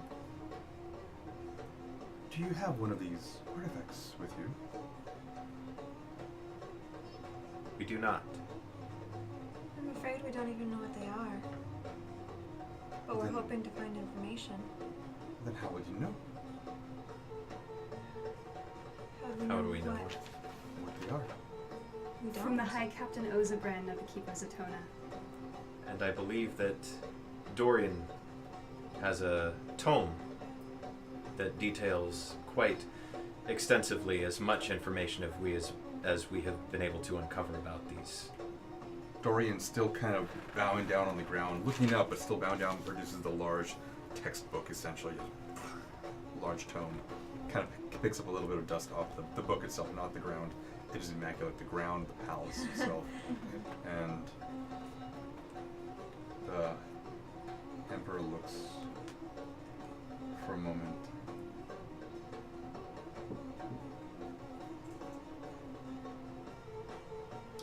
So you wish to learn more about these artifacts? For what reason? You think they'll help you? We like to know what kind of evil we're facing before we prepare to fight it. Dorian will speak up. With all due respect, Your Majesty, I found out that one of these items was supposed to be in your care. And he kind of like looks up a little bit at the silhouette. you were supposed to be in charge of keeping its safety. Yet somehow it landed all the way at the Keep of Zatona. There are many questions we have, and we were hoping that you would answer them. If you've got time, we'd like to sit with you and spell it all out.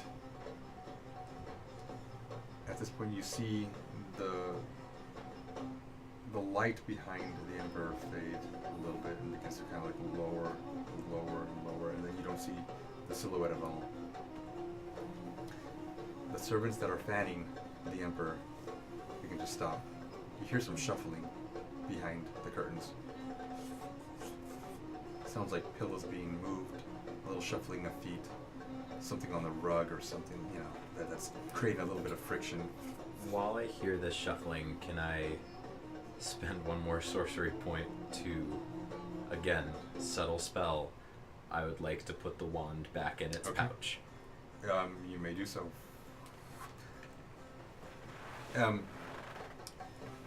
At this point, you notice that one of the guards looks at you. And you see that this guard, making a Arcana check.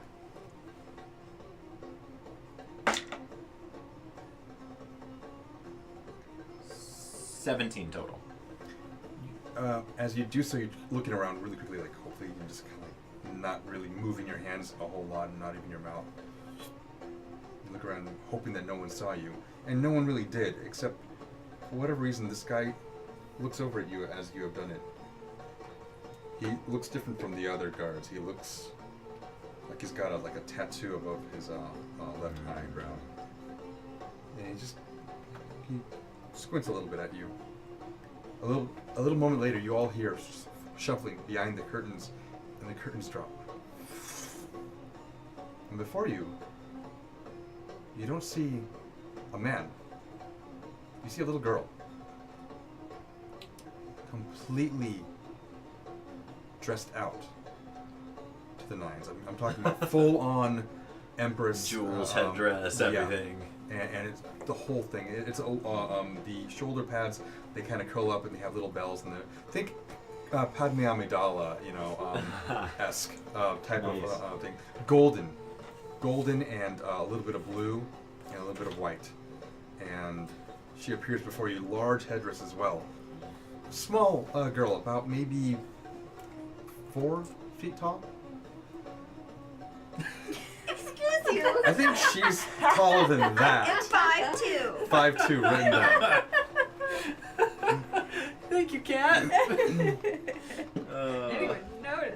You got 5 feet. You watch as she says, I apologize for the deception. I am the Empress Lyrella. Emperor Faram has died long ago, and in his stead I've been essentially ruling these entire lands. Please forgive me, I didn't wish for this to go on a whole long time, but once you mentioned these artifacts, I think I know what you meant.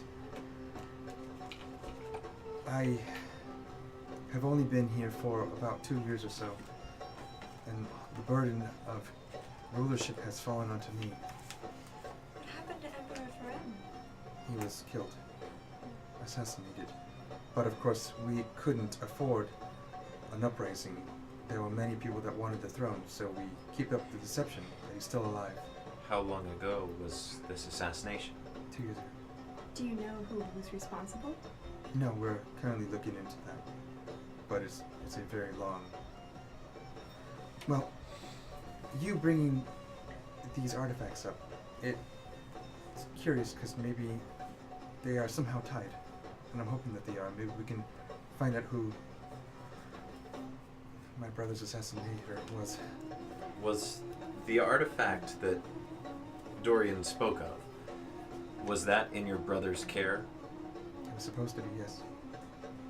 And when he was killed, was that when it went missing? Or had it gone missing before that?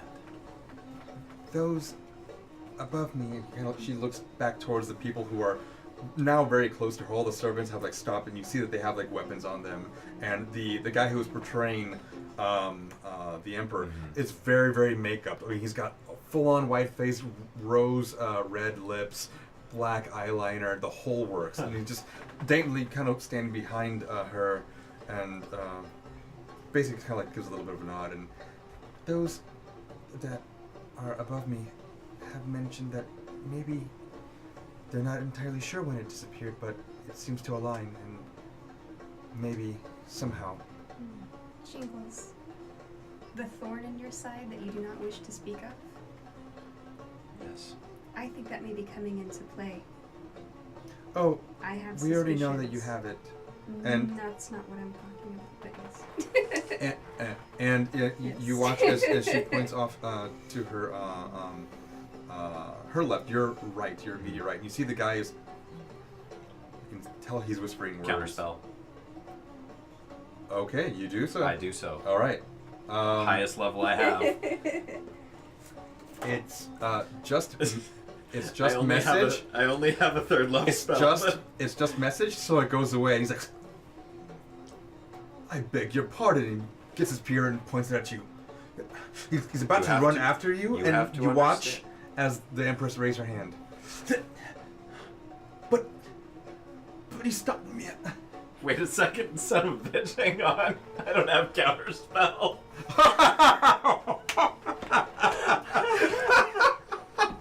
That's super embarrassing. How did you? I'm sorry, I'm just gonna go, guys. I'm just gonna That on myself. though. Oh, I'm so sorry. let's rewind, everyone. How did that happen? I saw I have level 3 slots, and I'm used to having level 3 spells if I have a level 3 slot, and that's what I'm gonna get, so... there's no counterspell. And Jingles tries a new spell, and it doesn't work. but you look over at him. He's not looking at you. He's looking over at the Empress there, and he's beginning to kind of. You can tell that he's speaking to her by some means of magic. And she goes. She kind of nods, and that'll be enough. And the final raise over their hand, and that'll be enough. Thank you. I'm sorry. Continue. So whenever we left just out of character, Mhm. whenever we left everything out in the cart, was that just weapons, or was that everything on our person? No, just your weapons. Okay. So I'm gonna reach into my pouch and just to feel if the stone of communication is still there. It is. If your Majesty has time, and I take out the stone, I may be able to speak to someone who might be able to give us a little more clarity on the situation.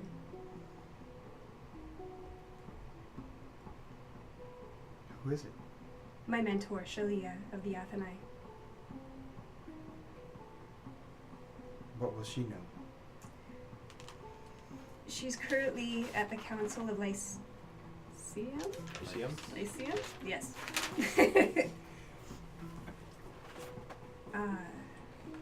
You know what, let me just start from the beginning. Several days ago, which feels like months, it's been, how long was it since we, just out of character, how long has it been since we were at the council? 3 days. No.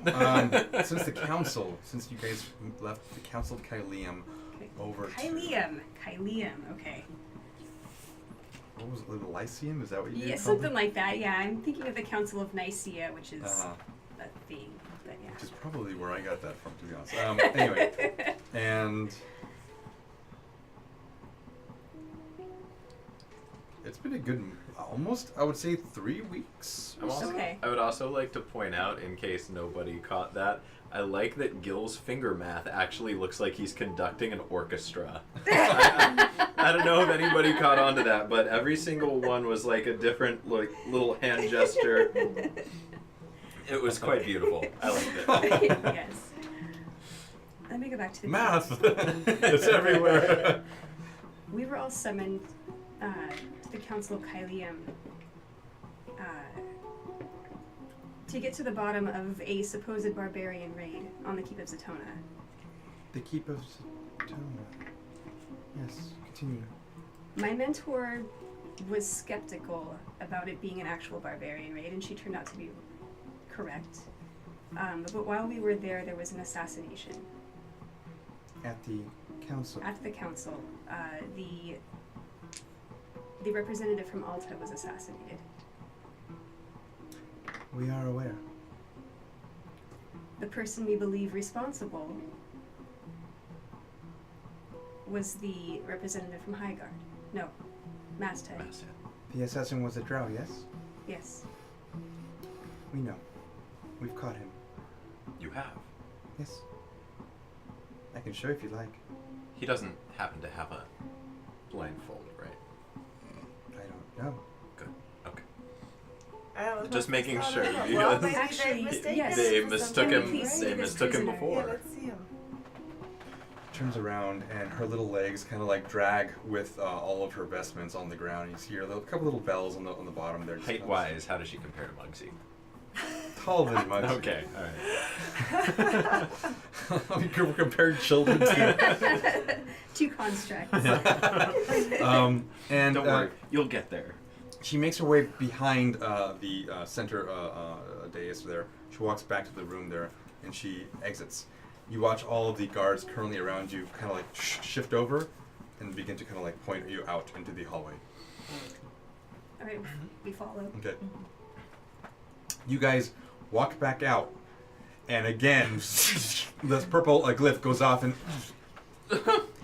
at this point, the guy who was watching you the entire time just looks at you and. Are any of us able to see this? Yes, happen? yeah, all of Okay. you are able to see. I'm just gonna kind of look at him. What are you about? Prestidigitate some sparkles. You better watch this one. You might get you all killed. Follow me, and you guys head down, and you guys eventually. He leads you to a hallway, and you see the Empress there standing there. She's taking off her large headpiece. She's actually the guy who was pretending to be the Emperor is holding it currently, and he's standing right next to her. There are two guards that are with them. The one who you thought might have had a little bit of magical ability joins those three. They lead forward, and then the three guards now following them. There are about 5 guards behind you, all following. Spears are not pointing at you; they're just kind of at the ready. And you guys make your way down to essentially the dungeon depths, and you guys can hear various things going on in the palace. There's food being cooked. There's various training being offered. You can hear actually chanters, like almost like Gregorian chanters, just off in the distance. You can't really tell where they're from, meaning what chamber they're emanating out of, because it just carries throughout. But it's very, very serene, and it's very wonderful, actually. It's nice that this palace is a great change of scenery for all of you. But then you can begin to enter lower on these dungeon depths. Eventually, you get to this one row. Everything's empty, save for the last one. She walks you down, making small little jingle noises as she walks down along the, now it's an earthen ground here on the very, very lowest level. And she points over to him on the ground, who is currently... I'm gonna like get closer and just kind of Okay. look. You see this drow is slunched over, doesn't have very much on him. You don't see a headband. Does he but have any? What is he wearing? It looks like just a vest and some leggings that are similar to the garb around this area. You don't see anything that normally resembles like Dawn Ash, although you don't see the dark hair of the assassin. And as she speaks, This is not him. Do you guys know that? Did you see him just out of curiosity? Okay. Because Dawn Ash was captured at one point, and then the information got around that he had the drow assassin had black hair. Okay. So this was common knowledge amongst everyone that was there. Dawn Ash was apprehended because of that too. Anyway, you guys watch as the Empress goes over there and just kind of points in there, and as her sleeves kind of jingle, you watch.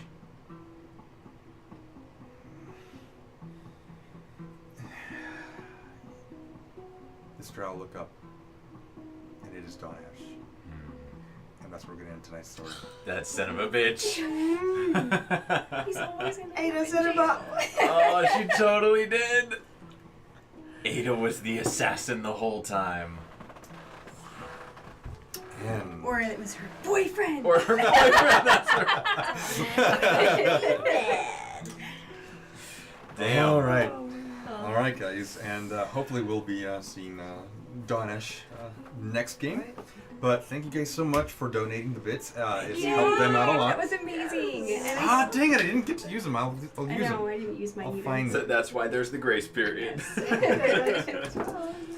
But yeah, that was really appreciated, guys. Thank you so much. Your generosity just blows our minds. Yes. And thank you again, Varyanka, for the dice. I rolled much better today.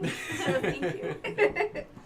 Yeah, guys. Again, we're going to be gone next week. Next Sunday, we're going to have our marathon stream from Saturday all the way down to, I don't know how long that'll take, Saturday. And then we're going to split them up into 2 different days. So Saturday stream, starting with Hellions, Part 1, Part 2, and a few of the older VODs. And then we're going to catch up to the newer VODs on Sunday, hopefully in and around this time or so. So, yeah, guys, thank you so much for hanging out with us. And there are 20 sides to every story. What's yours? Thank you. Bye, guys. Thank you.